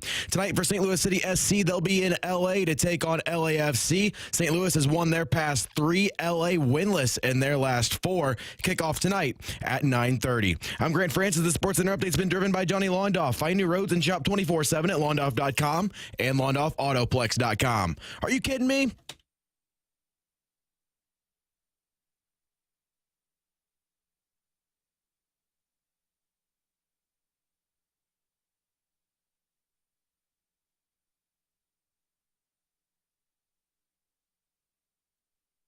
You got to start back in the off season, and there was some opportunities that, in hindsight, we wish we would have done. Okay, so full honesty, John Mozeliak said that last night. The first thing I thought of was, oh my God, they're throwing Wilson Contreras under the bus again. But then it got me thinking even more, and that's what we do when John Mozeliak or Doug Armstrong or anybody speaks. You read between the lines on everything. Frankly, it's great content. Who was Mo throwing under the bus there?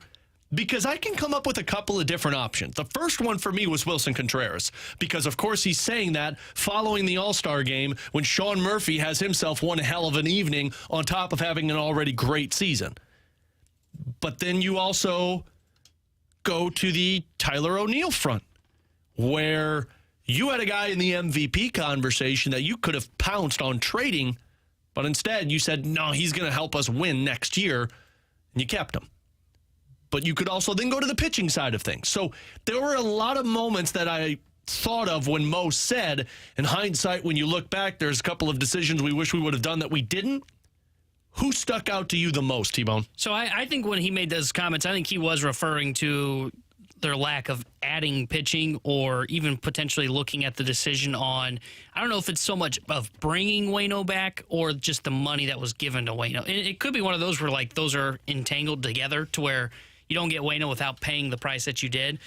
So I think that's more of what he's looking at. But, I mean, the fact that they benched Contreras from behind the plate early on in the year definitely kind of leads you to really think about what you said, because I'm not going to lie. Like, when I first heard the comment, my first thought was, yeah, okay, yeah, he's talking about, like, pitching and what they didn't add.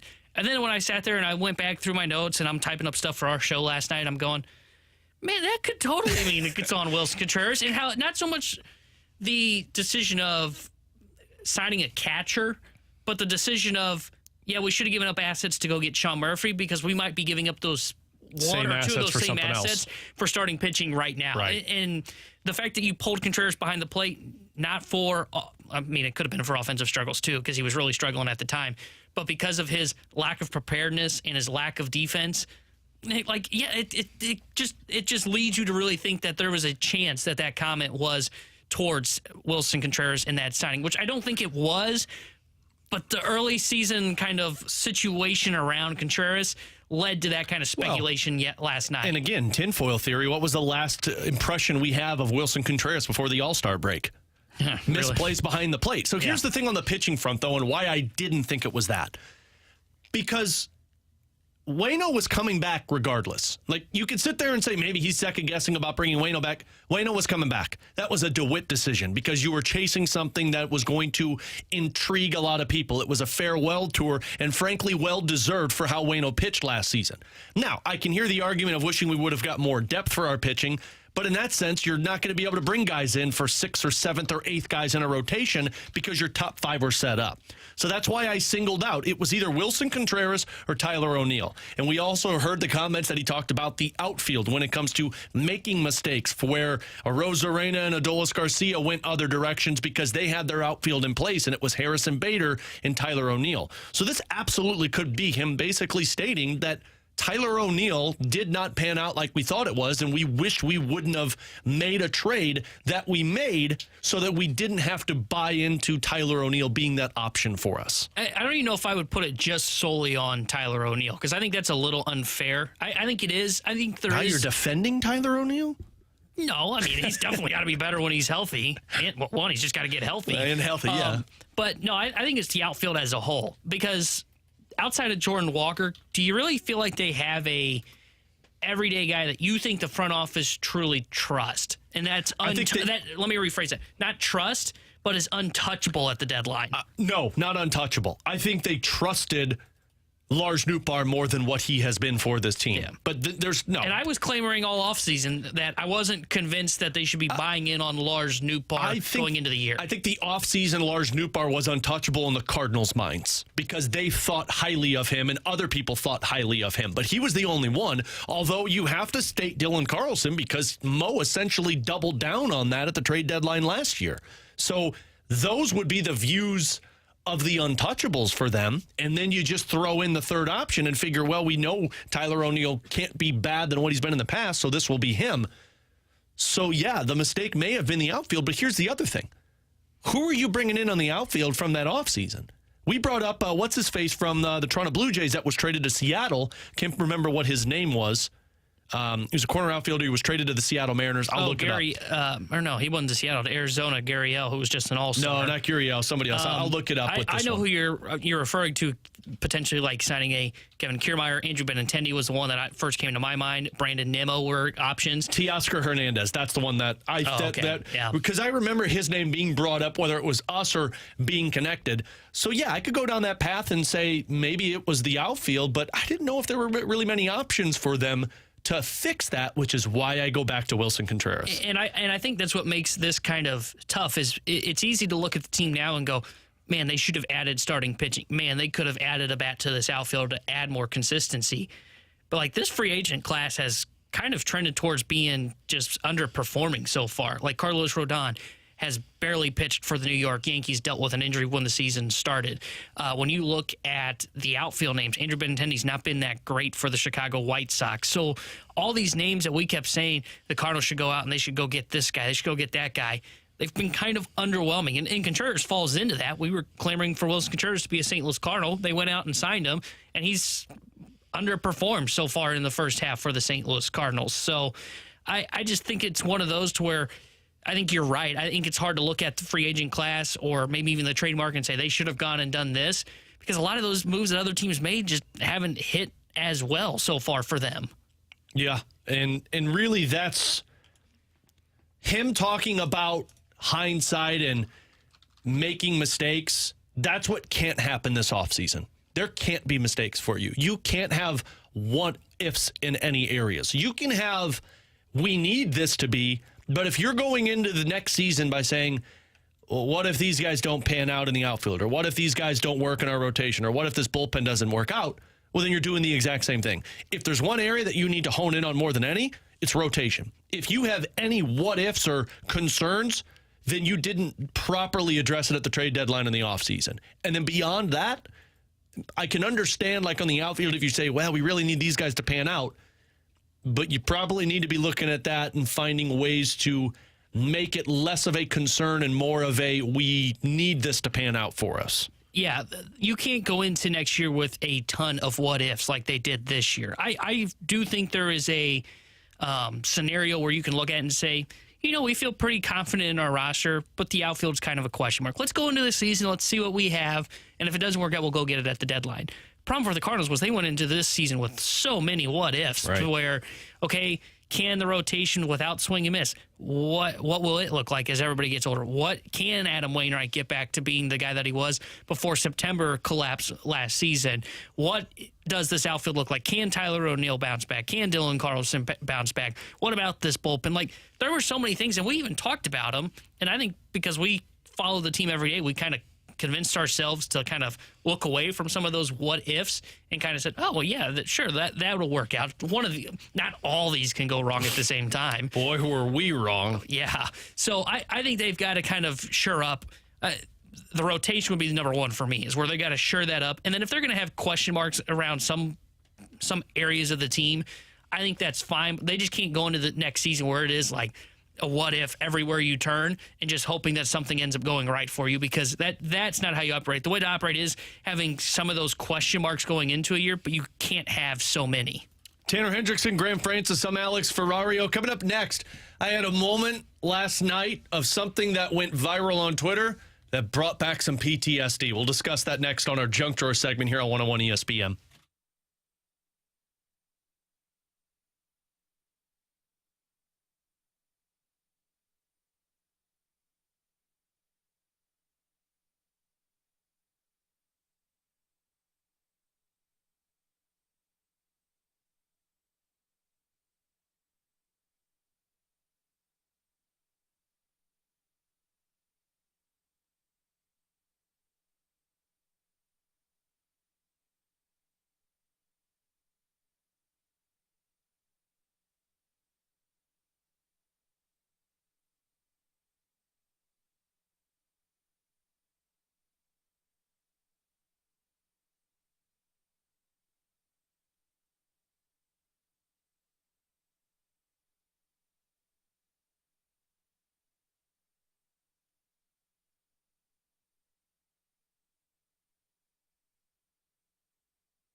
Alongside Tanner Hendrickson, Graham Francis, I'm Alex Ferrario, BK and Ferrario, as we dive into our junk drawer story today.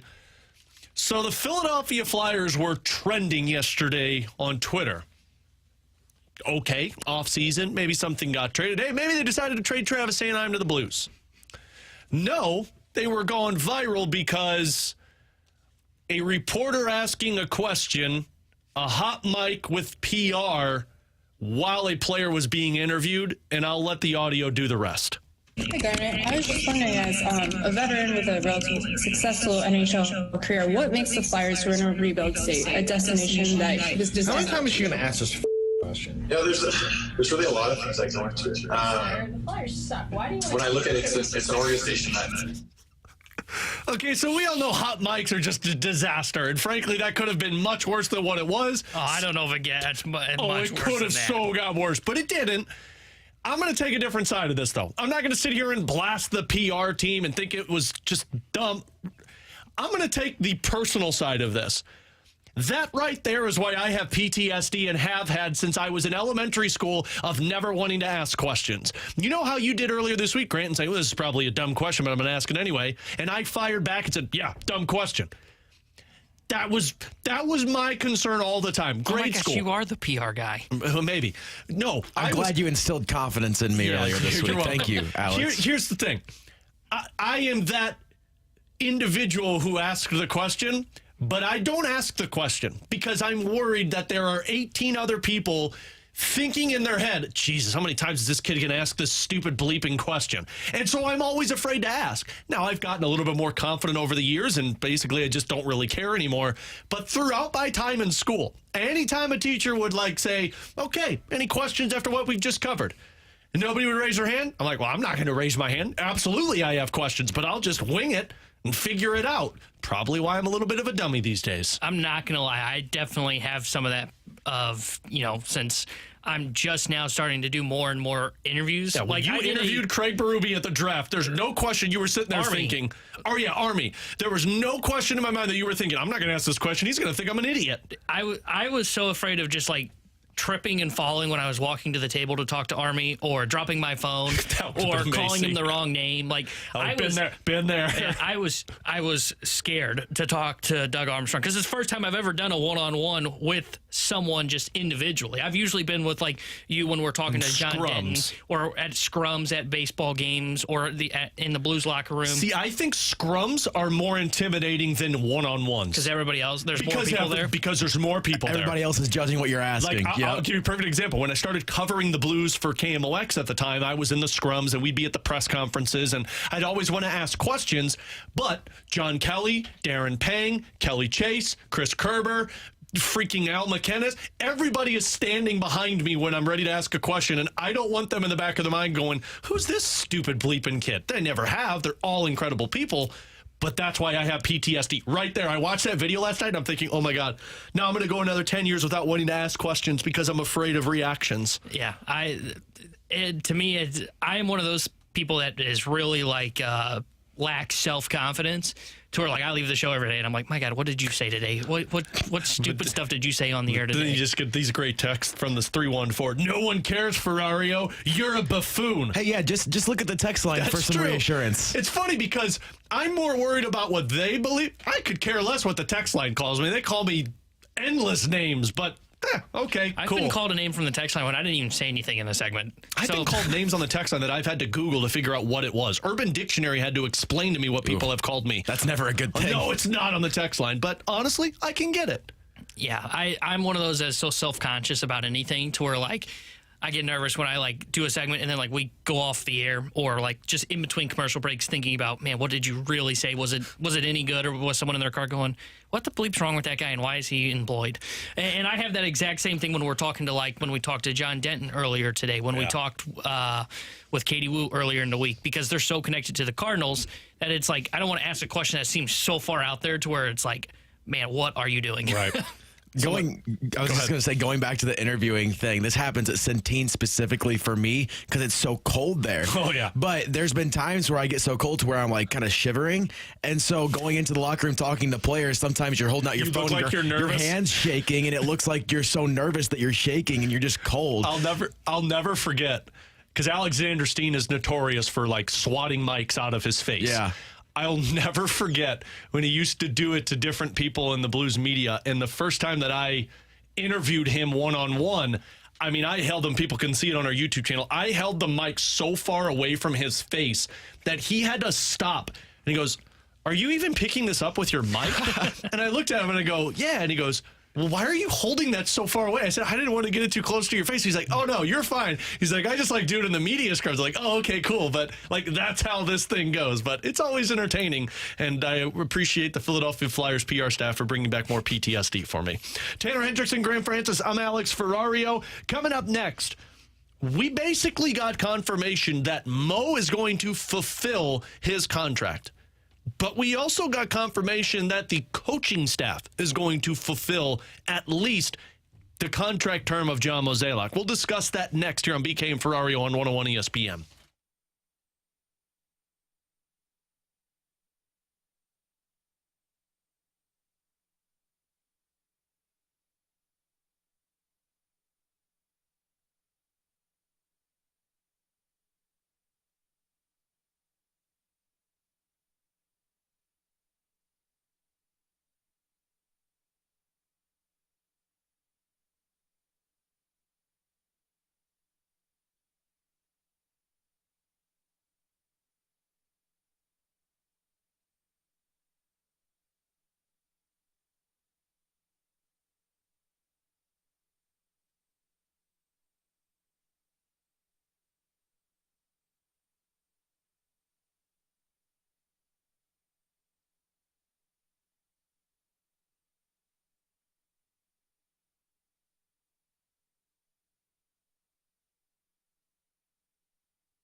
Yeah, I don't think the coaches have any fault in this. They're handed the players. It's unfortunately it didn't work.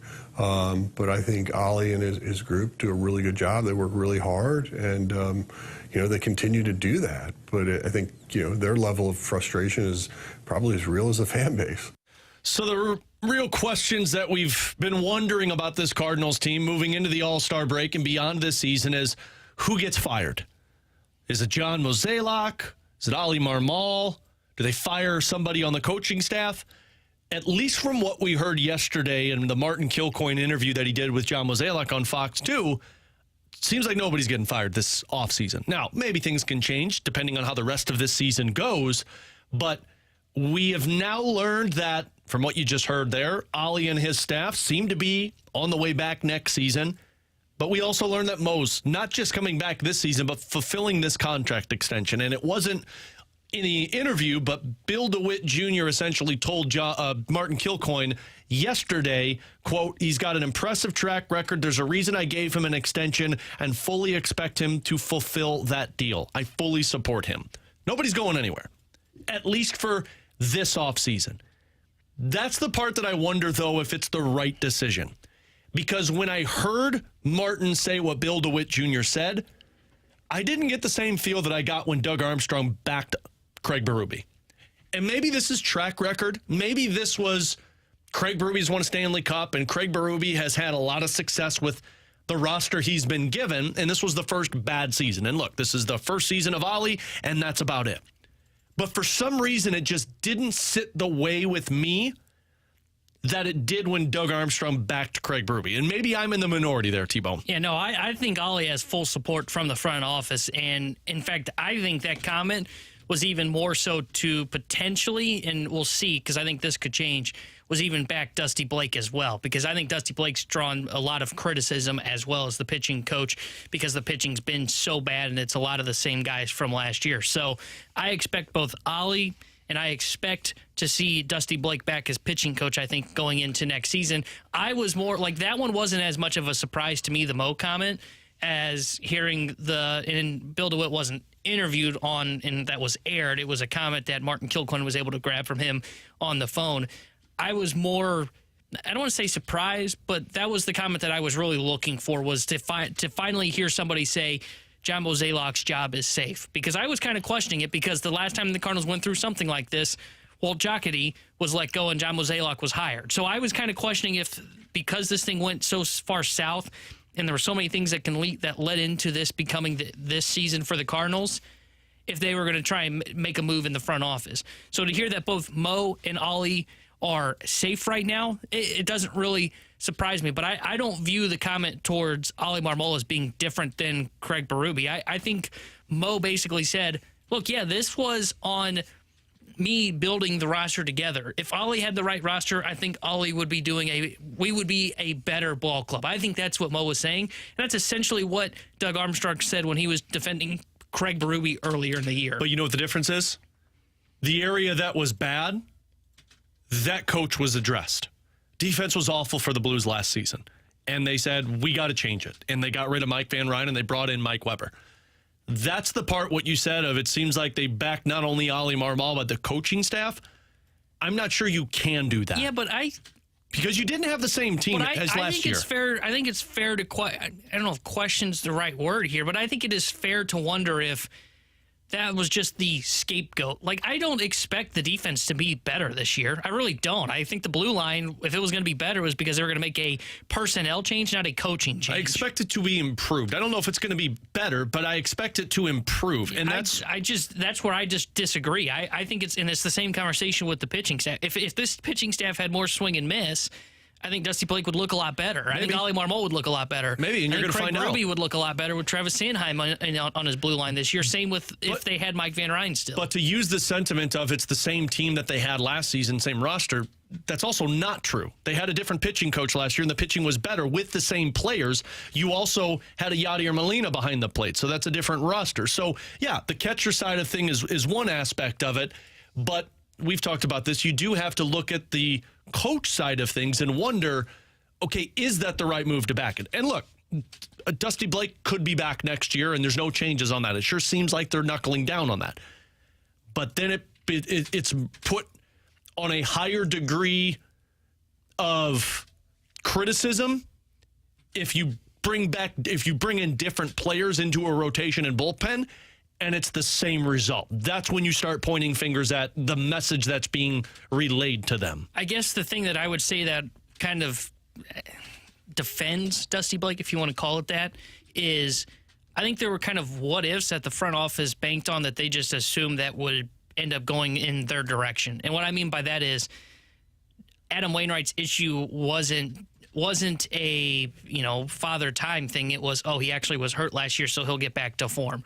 And as we've seen, maybe it is the injury still, maybe it is that shoulder thing that he's on the IL for now, or if it is just father time caught up to him, that Dusty Blake couldn't fix that. Jack Flaherty returning from an injury is not the same pitcher as he once was because of the injuries. I think that is a true factor into why he has had a inconsistent season. So, right there, I mean, that's 2 of the 5 guys that are in this rotation, and Montgomery's been just as good as he was last year. Miles Michaelis, I think by the time the season comes to an end, is going to look very similar to what he was last year. And then, who's the one I'm forgetting in this mix? Steven Matz. Matz, that one maybe is fair to question of what went wrong there. But now that he's fixed, as of one start returning to the rotation, fixed. We'll see what it looks like. But if Matz remains a starter all year long, doesn't that give you more confidence in Dusty Blake? The fact that he was able to quote unquote fix Steven Matz. I just look at what you're saying as the scenario of it's some of the same guys and the pitching's been worse. I think some of that was just too high of expectation for some of those guys that the front office put on them. But it shouldn't have been, because if you look at what all 5 of those players did last season, it was all to the point that what we said in the offseason of, they can compete with this. I agree, and that's where we're wrong. I think that's more on the front office, and I think that's what Mo is saying is we were wrong. Don't blame our coaching staff. We gave them a bad roster. And I think that's exactly what Doug Armstrong said when he backed Greg But the pitching Berube. was the same. You gave him the exact same roster. But it's not. It's Adam Wainwright is not Adam Wainwright of he was last year. And Adam Wainwright was a big factor into their success in the early portion of last season until September. And Jack Flaherty wasn't really a part of the conversation last year. And the front office thought, let's gamble on this what if. We think he is going to be that ace. That's why he was number 1 in our top 20 of most important Cardinals coming into the year. And he's just not been the same, and I think that's because of the injuries. And look, he's pitched better of late, and you know why I think part of that is? I think part of that is 1, he's gaining more confidence, and 2, the pitching coach and Dusty Blake and the coaching staff are working with him. It's just hard for me to look at this pitching staff and go, yeah, Dusty Blake is the problem. And I have questioned Dusty Blake. I was on this show a month ago when we did our purge, and I even called out Dusty Blake. But I just can't look at him and go, yeah, I think he's the major issue. And I think Mo knows that, and I think that's what he was getting at is it's not on Dusty Blake. It's not on Ollie Marmol. It's on me and the team I put together, and it put them in a position to fail. Then you got to significantly improve that roster, and if the issues are still there, then you start pointing fingers elsewhere, because you can't keep doing the same thing where, the roster's still bad, the roster's still bad, the roster's still bad. Now is the chance for you to pounce, and that's the other side of it of the DeWitts basically saying John Mozeliak's fulfilling this contract extension that we gave him because they believe he's the right man for the job. That remains to be seen. You'll start to get answers on that once you get closer to the August 1st trade deadline. Chris Kerber is going to join us in about 15 minutes or so, but coming up next, you send us a scenario, and we will tell you which one is more likely to happen. Your Comfort Service text line, 314-399-9646. Also, our YouTube chat on our YouTube channel at 101 ESPN STL. More likely to happen next on 101 ESPN.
That one was for Tanner because Tanner's having a down day. Oh, People are being aggressive.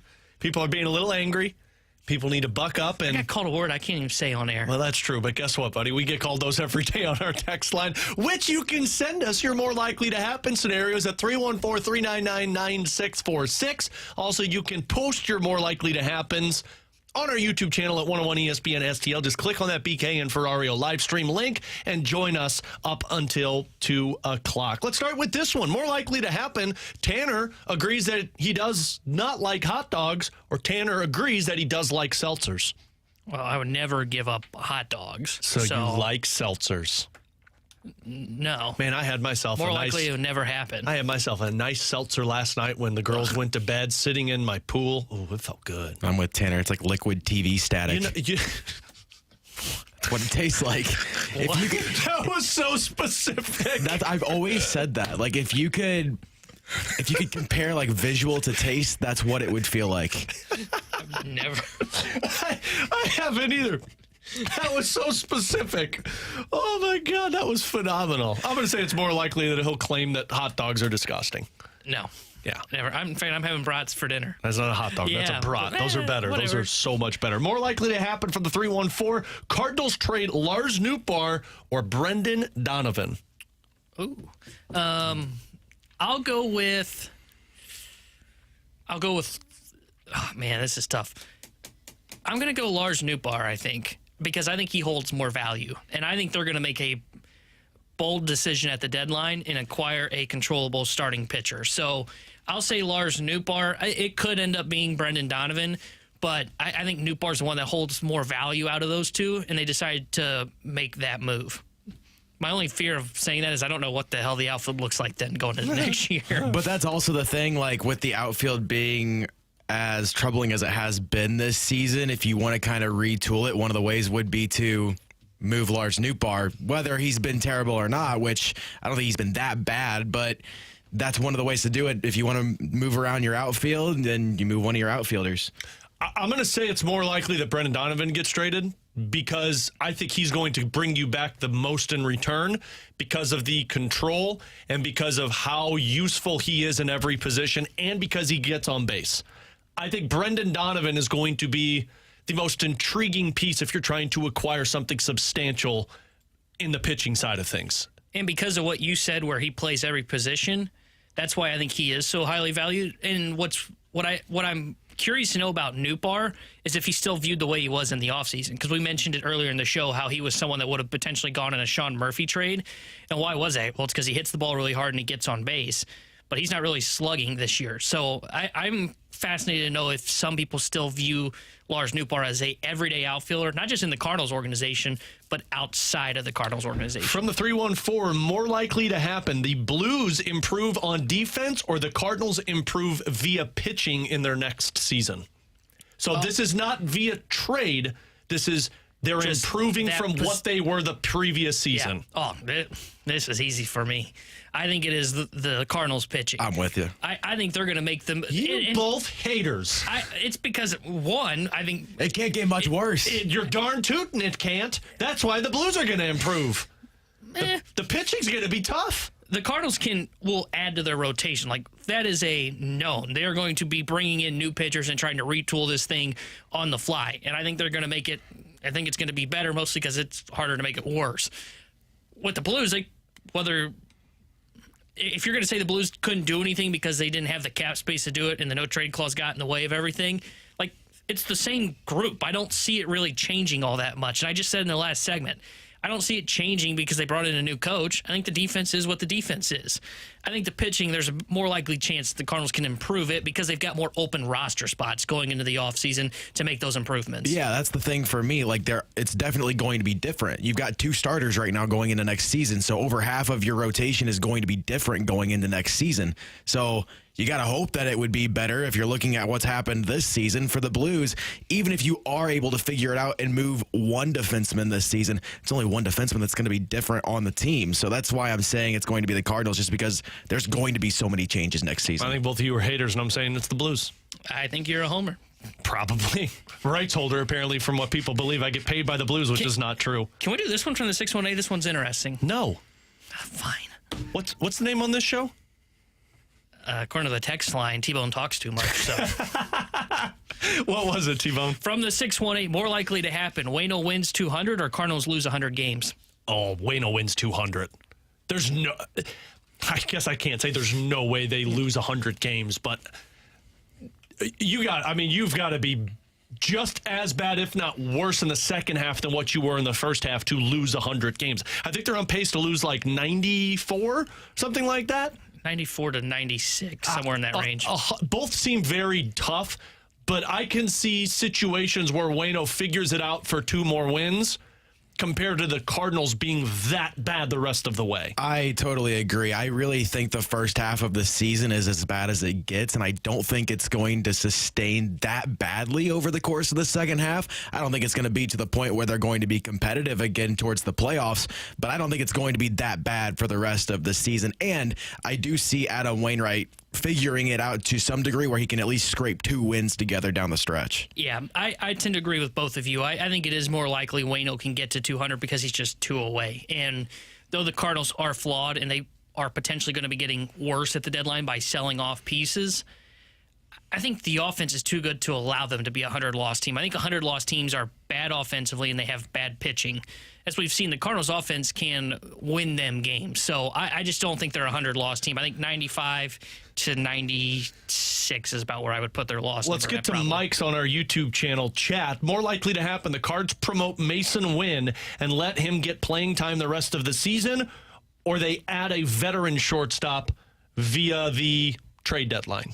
Oh, definitely more likely that they would call up Mason Wynn. I don't see any scenario where they would make a trade for another shortstop. If anything, they're going to give all the playing time to Paul DeJong. Yeah. Well, and if that's going to happen and you bring in a veteran shortstop, you're going to have to sign him to a 1-year deal, you'd think, and that's going to make the AAV go way up, which we know how they feel about spending money.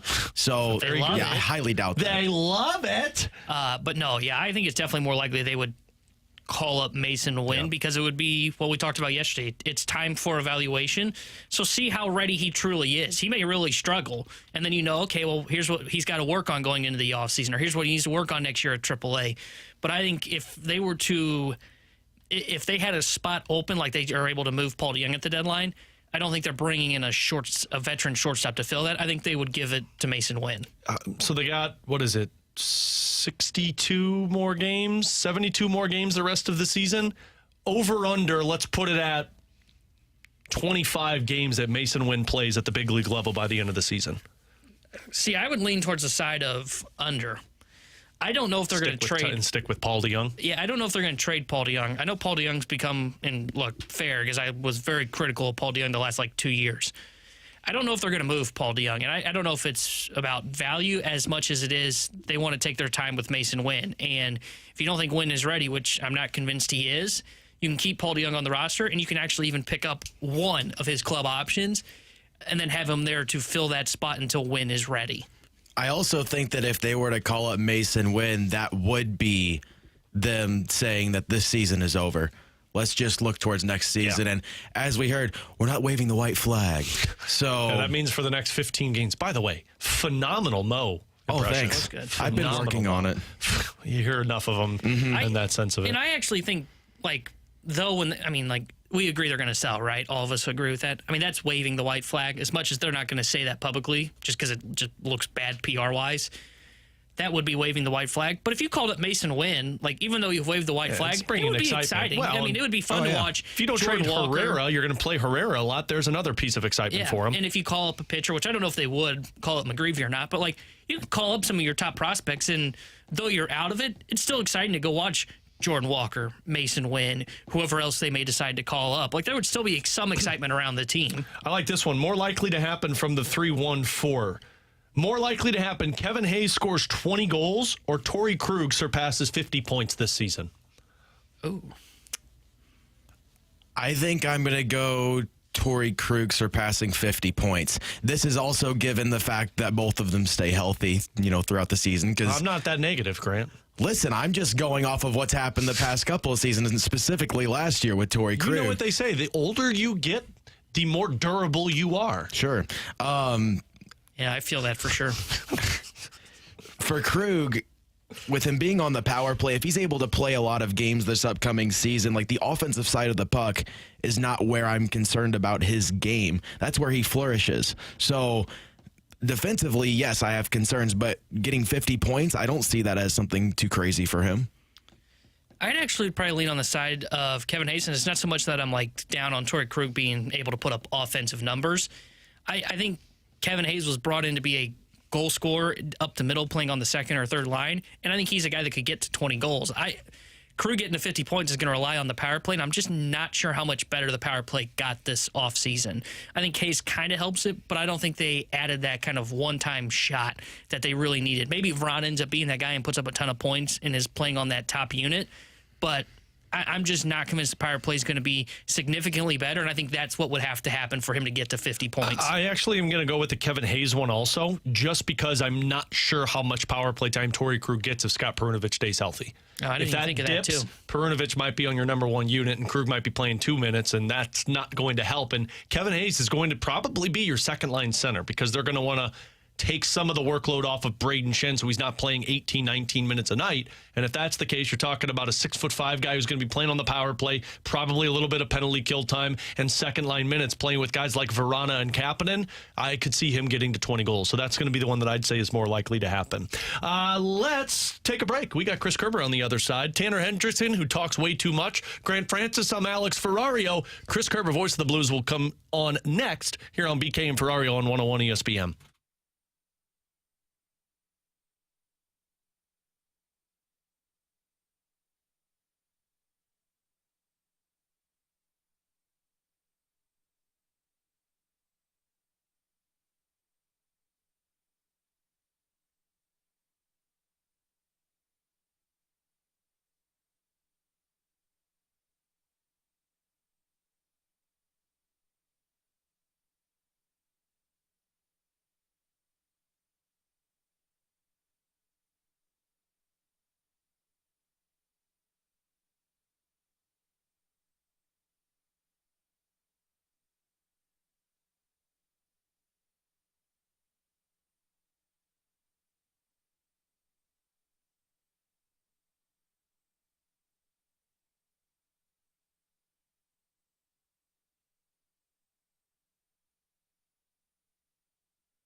Grant Francis here with a SportsCenter update brought to you by Saliga Heating and Cooling. Earlier today, big news for the Blues. They signed Oskar Sundqvist to a one-year league minimum deal, $775,000 this upcoming season for Oskar Sundqvist, who re-signed with the Blues earlier today.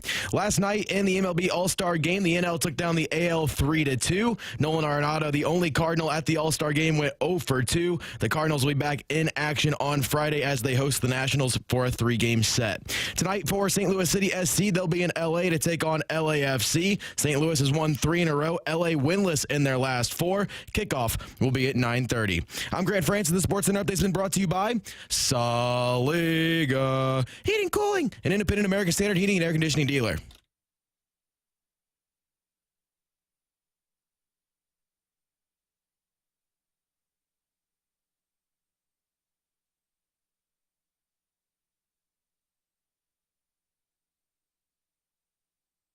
We get our chance to welcome back the voice of the Blues, Chris Kerber. You've been hearing him the last couple of days and got him the rest of the week filling in for Tim McKernan on the Balloon Party. But it's my first chance to welcome him back to BK and Ferrario, fresh off of his trip from Italy. Curbs, how are you? Alex, I'm doing great, having a great day today. How are you guys? We are doing fantastic, and it got even better when we heard the news that Oskar Sundqvist re-upped with the St. Louis Blues. Curbs, I talked about it earlier in the show that the main takeaway with Sonny signing with St. Louis was bringing in the one thing that Doug Armstrong talked a lot about that the team lacked last year, and that's maturity. You've added that with Sonny and with Kevin Hayes.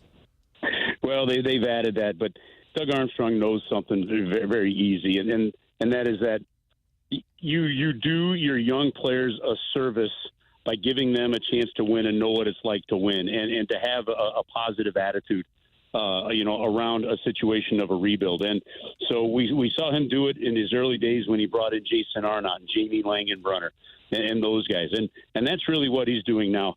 Oskar was surprised he didn't get a better deal. There was really no demand for him. He loved it here in St. Louis. He's dating a girl from St. Louis, so it all worked out well for him from that standpoint, and then it ends up being a benefit for the Blues as well. So it's a signing that makes a lot of sense. Curbs, speaking of both these guys, how do you think they're going to end up helping with the Blues and their special teams? Last year, Blues finished 22nd in power play percentage, and they were third worst in the PK percentage. And you add in Hayes, who had 16 power play points last year, and Sonny, who's a pretty good penalty killer. Yeah, you know what? I'm not even worried so much on the power play side of it, Tanner, to be honest with you, as I am on the penalty kill. And you're absolutely right there. Craig Berube talked to us this morning about the penalty kill and how important that penalty kill was to him and to this team and what they need to improve on there. And I think with that being the case, with it being the case, you're looking at a situation where, the addition of Sundqvist, you get a conscientious penalty killer. A big body Hayes that can win you faceoffs, which is critical on the penalty kill. So you put all that together, and it's and it's important for the special teams. So good situation, I think, all in all for the Blues in that signing. Curbs, you mentioned your chat with Craig Berube earlier today, and people that missed it can go check it out on the podcast page, 101ESPN.com, presented by Dobbs Tire and Auto Centers. But he did have a quote to you that you were talking with us during commercial break, mentioning analytics and how it comes to hockey and his coaching style. What stuck out to you about his comments? Well, listen, I think the important part, and I asked him that because of the topic I was talking about when it came to the Cardinals. And I mentioned this to you guys as we were changing over shows, I just believe that analytics plays a role, but it could also become a detriment. And when you rely on it too much for your decision-making, you end up in sports seeing mistakes. And the reason is sports aren't played by calculators. Sports are played by people. And so how you adjust in a game, a number, an analytic, a percentage may tell you a certain thing. But what you're seeing, the confidence of a player, maybe they got a little something extra on their pitch. Maybe they've got a little something extra in their skating on that day. That's how you win games. And Craig Berube's response was basically no, you coach with your head and you coach with your gut. And to me, and what he said is, look, they play a role and they're very important, and the Blues use them. But in certain situations, you just have to make decisions, that you have based on what you're seeing. I think we've seen far too many games and times with this, with John Mozeliak and Ali Marmol, where statistics and percentages don't play out. Because remember, you might have a 65% chance of doing something right, but that means there's a 35% chance it goes the other way, right? And that's more of the topic. So when Craig Berube, he gave us a good idea of how you mix them both in and why it's important. But really trusting your gut and in the moment, knowing where the player is, what you're seeing, and being able to do that is critical to coaching and, frankly, critical to winning coaching. Curbs, on that topic, we got asked a question yesterday that I found interesting, asking how would the Cardinals look different if Doug Armstrong was running it, or a Doug Armstrong type individual was running it rather than John Mozeliak? And you've seen a lot of Doug Armstrong over the years running this organization. Do you think that there would be anything different if Doug Armstrong was running it? You know, the interesting part of that is, like, if you look at both, you know, presidents of hockey operations, you're looking at a situation where, you know, they both have errors. You know, the Blues traded away Ben Bishop. I still think, even though I know that that huge goal scored by Troy Brouwer was critically important, I don't know, you still want that Oshie trade back. You know, there are still some situations. The difference in the two right now is if you look back at the 10 years of Doug Armstrong and you look back at John Mozeliak has more misses than Doug Armstrong does. In terms of key prospects coming up, misjudging them and then letting them get away. Doug Armstrong doesn't really have any that quote-unquote got away. There was a purpose and a reason for the trade. And so that's the difference. Now you're evaluating two different kinds of things. To me, the Cardinals probably would have been in a rebuild situation a year or two earlier had they been under Doug Armstrong, because Doug is kind of cutthroat that way, you know, in that situation there. So, you know, those two guys know each other. There's personalities there. And look, I just think when I look at kind of the Cardinals situation, guys, and I know there's a lot of heat going on John Mozeliak, I have enough belief that this guy could turn things around there. I think they put too much in the stock of spreadsheets and analytics and base too much on that. And I think they've got to get back to a bigger balance like we were talking about. And I'll tell you something right now. Doug Armstrong and Craig Berube do not always see eye to eye. They do not always get along. As a matter of fact, they will disagree greatly sometimes about who should start a net, who should be on a penalty kill, who should be taking a face-off in a situation. But the one thing that Doug Armstrong's adamant about is Craig Berube's the coach of the team. And when he makes the decision, he's the one that has to make the decision, and then he lives and dies with the positive and the negative of it. So that's the one thing I liked about Mike Schultz, is if there is a disagreement, I think disagreement can be healthy. So that's the difference for me. I think you need a little more disagreement and a little more back and forth on the Cardinals side like you do have with the Blues. Curbs, I want to go back to your conversation with Craig Berube this morning, and I thought he made an interesting comment. You had asked him about the Blues defense and the Blues forwards getting back to help them defensively, and I thought Craig's comment was interesting, where he said, look, for our defense to kind of have a bounce back, it's not just going to be on the blue line. It's going to be the forwards coming back and helping them. No, that's exactly right. It's got to be the forwards. Look, there's a couple of plays that are just so obvious that were basically an image of what this was. Jordan Kyrou would take the puck over the blue line. And instead of dumping it in when he's supposed, believe it or not, that dumping is sometimes could be considered a defensive play. Instead of, because he had no support, nowhere else to go, instead of putting it to the corner where maybe another forward can get in on the forecheck and bang for it and you hold the team in the offensive zone, right? He'd turn it over. Well, the defense are sometimes going to the bench because they think it's time for a change. Their other forwards are about to dig into the corner because they think that's where the puck goes. You turn the puck over there. Next thing you know, the other team is coming back your way. Well, the other team comes back your way, and now the forwards are chasing, and nobody's in a solid defensive place to defend the entry of the other team. Now the defense have to cover too much, and maybe somebody gets open in the slot for a shot. Things like that. It's smart play from the forwards that really help the defense out. Curbs, final question, and we appreciate you hopping on with us. First time that I'm getting the chance to talk to you since the draft and since prospect camp, and I know you were in Italy, so missed a lot of that. But have you heard anything from others around the Blues organization about the players that they selected / prospects and the growth that they've gone through this offseason so far? Well, look, I think they're really excited about Dvorsky. I talked to some people that really like what he brings to the table. Obviously, they're more excited about where exactly Bolduc and Dean are right now. But the one thing that came out from several people that I talked to that is really important is they were talking about character. And so a couple of the Swedes that they drafted in the first round, things like that. the character of the players and the character of these young guys is something that's really big. And I think that was something that the Blues really lacked a little bit last year. I think they lacked some character. They lacked some grit and determination. And when I hear people talking about the fact that they're bringing in players where that's one of their qualities, then I get really excited. So to me, Alex, I don't get overly excited about prospects because you never know how long it could take for them to get to you, right? And how they can impact things. But I am excited about the quality of the character and the hockey IQ that was talked about from those guys. And Craig Berube said it again this morning. He says the Blues have a really good crop of forwards coming, and he's really excited about it. That's good to hear. Curbs, what can people expect for the rest of the week on the Balloon Party with you? We've got Jake Neighbors tomorrow. We've got Tim Taylor talking more about those prospects on Friday, and we'll get a lot more into the Blues, and I'll probably end up off the rails at some point. That's how it always goes. Just don't sign me up for any more goat emails, please, Curbs. Yardgoats.com. Curbs, always appreciate the time, my man. Happy to have you back here in the United States, and we'll see you and hear you tomorrow on the Balloon Party.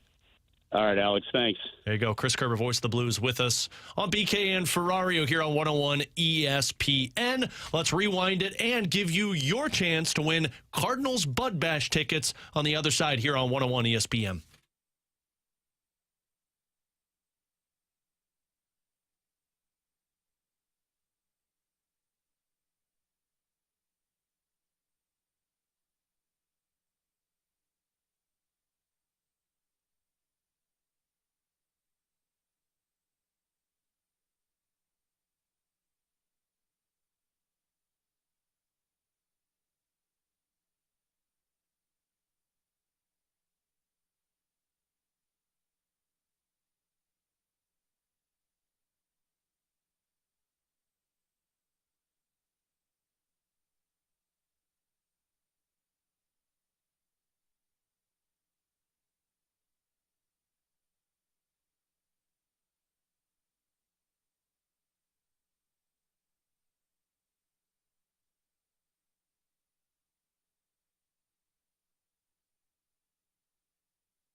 Now is your opportunity to win Cardinals Bud Bash tickets. 101, we've got your chance to win a 4-pack of tickets to next Tuesday night's Budweiser Bash, Cardinals and Marlins.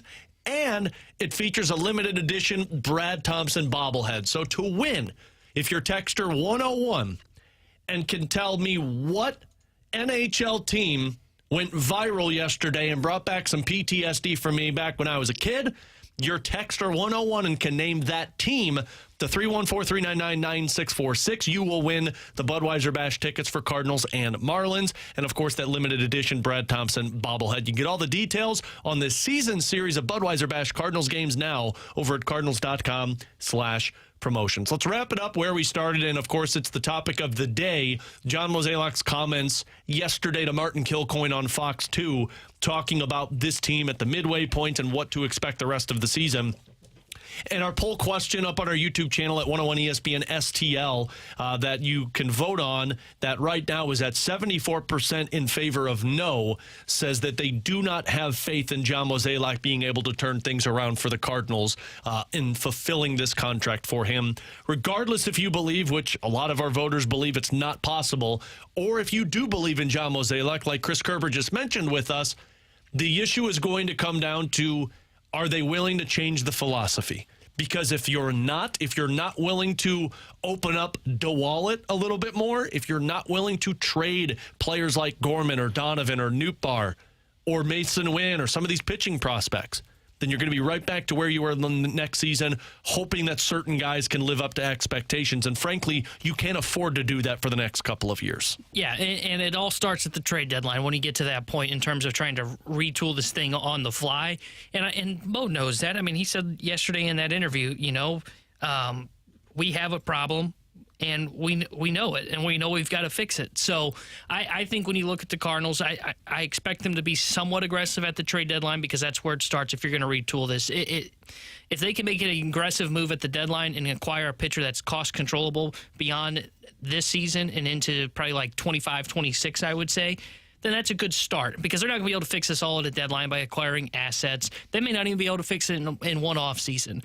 But you start the groundwork here at the MLB trade deadline by selling off some of your top pieces, going out and trying to find and acquire a arm that you think has a high upside play for you that's under control, and then you can go into the offseason and start to build the building blocks from there. If you believe that you can turn this around, which I don't know why John Mozeliak wouldn't believe that, you can't make it a retool. Because the statement that he made sure as heck made it seem like that there's no retooling with this. You've got a winning window with Nolan Arenado and Paul Goldschmidt, and you need to capitalize on it. And frankly, it comes down to the starting pitching. He talked about making mistakes. He talked about looking back. Maybe they should have chased more depth pieces in terms of their pitching, which has really plagued them this season. Those are the areas that you go into this trade deadline and say, we have to attack it. And by attacking it, you gain as many assets as possible via trade of getting rid of pieces like Flaherty and Montgomery. And look, I understand these guys aren't going to be top 10 prospects in systems. They might be lower level players, but there are stories after stories after stories of teams that acquire pitchers that might not be high on a lot of people's prospect lists that turn out to be something of substance. You gain a lot of those pieces via unloading guys that aren't going to be here beyond this season. That's how you fast-track this trade deadline. That's how you fast-track 2024, rather than just saying, well, we'll trade a couple of guys here and then we'll attack it via free agency. Because you know what happens then? All of the guys you're trying to sign are gone, and you're in a competition, and the trades you're trying to make, maybe they're not as ideal as they were at the trade deadline. So you can't be afraid to make an aggressive move. Yeah, and I think when they sell off some of these pieces, I think they're looking for talent that is close to the big leagues. And it may not even be a pitcher. It could be a infielder or it could be an outfielder, depending on what they view as a area of need. But I think their intentions is when they're selling off pieces this trade deadline, like Monty, Jack, Jordan Hicks, which I expect they're going to be moving those guys. I think they're going to be looking for guys that are pretty close, if not a year away. Because when Mo said his comment was, we're not giving up on this season, but any trade we make is with the idea of 2024.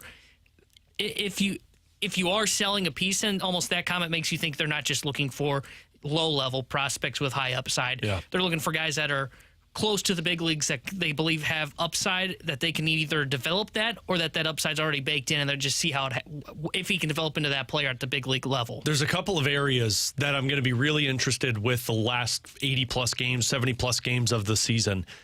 Steven Matz, how he looks, because that's going to impact 2024's rotation. Playing time for the outfield, because does Tyler O'Neill come back, or does he just stay in Memphis until you trade him? Is he getting playing time, or is it just going to strictly be Carlson, Nootbaar, and Jordan Walker? And then also, who gets these opportunities? Because that's what this is all about. Does Zach Thompson get used a little bit more? Does Matthew Liberatore get used a little bit more? Does Mason Wynn get the chance? Does Ivan Herrera? To me, the framework of 2024 starts on Friday. And you have to know by August 1st, okay, who's in this bubble? Because anybody outside of that bubble for us for 2024, they need to be elsewhere so we could give opportunities to internal options that can figure that out. Yeah, I agree with you 100% there. And that's where it's going to be interesting to see is who do they view, and maybe it isn't even just we think they can help us in 2024, but also the conversation of can they help us by being a part of a trade package too? And that's where it's going to be interesting to see, because I think guys like Nootbaar, Nolan Gorman, guys that you probably don't want to see traded and don't think, well, if they're selling, they shouldn't be selling off these guys. It wouldn't be selling. It'd be using them at the peak of their value or close to the peak of their value and trying to gain something back in return that can really help you. He's Tanner Hendrickson, Graham Francis. I'm Alex Ferrario. If you missed anything from today's show, our interview with John Denton, the Cardinals conversations that we had, check it out on our podcast page, 101ESPN.com, presented by Dobbs Tire and Auto Centers. We'll be back with you tomorrow at 11. The Fast Lane coming up next from 2 to 6 here on 101 ESPN.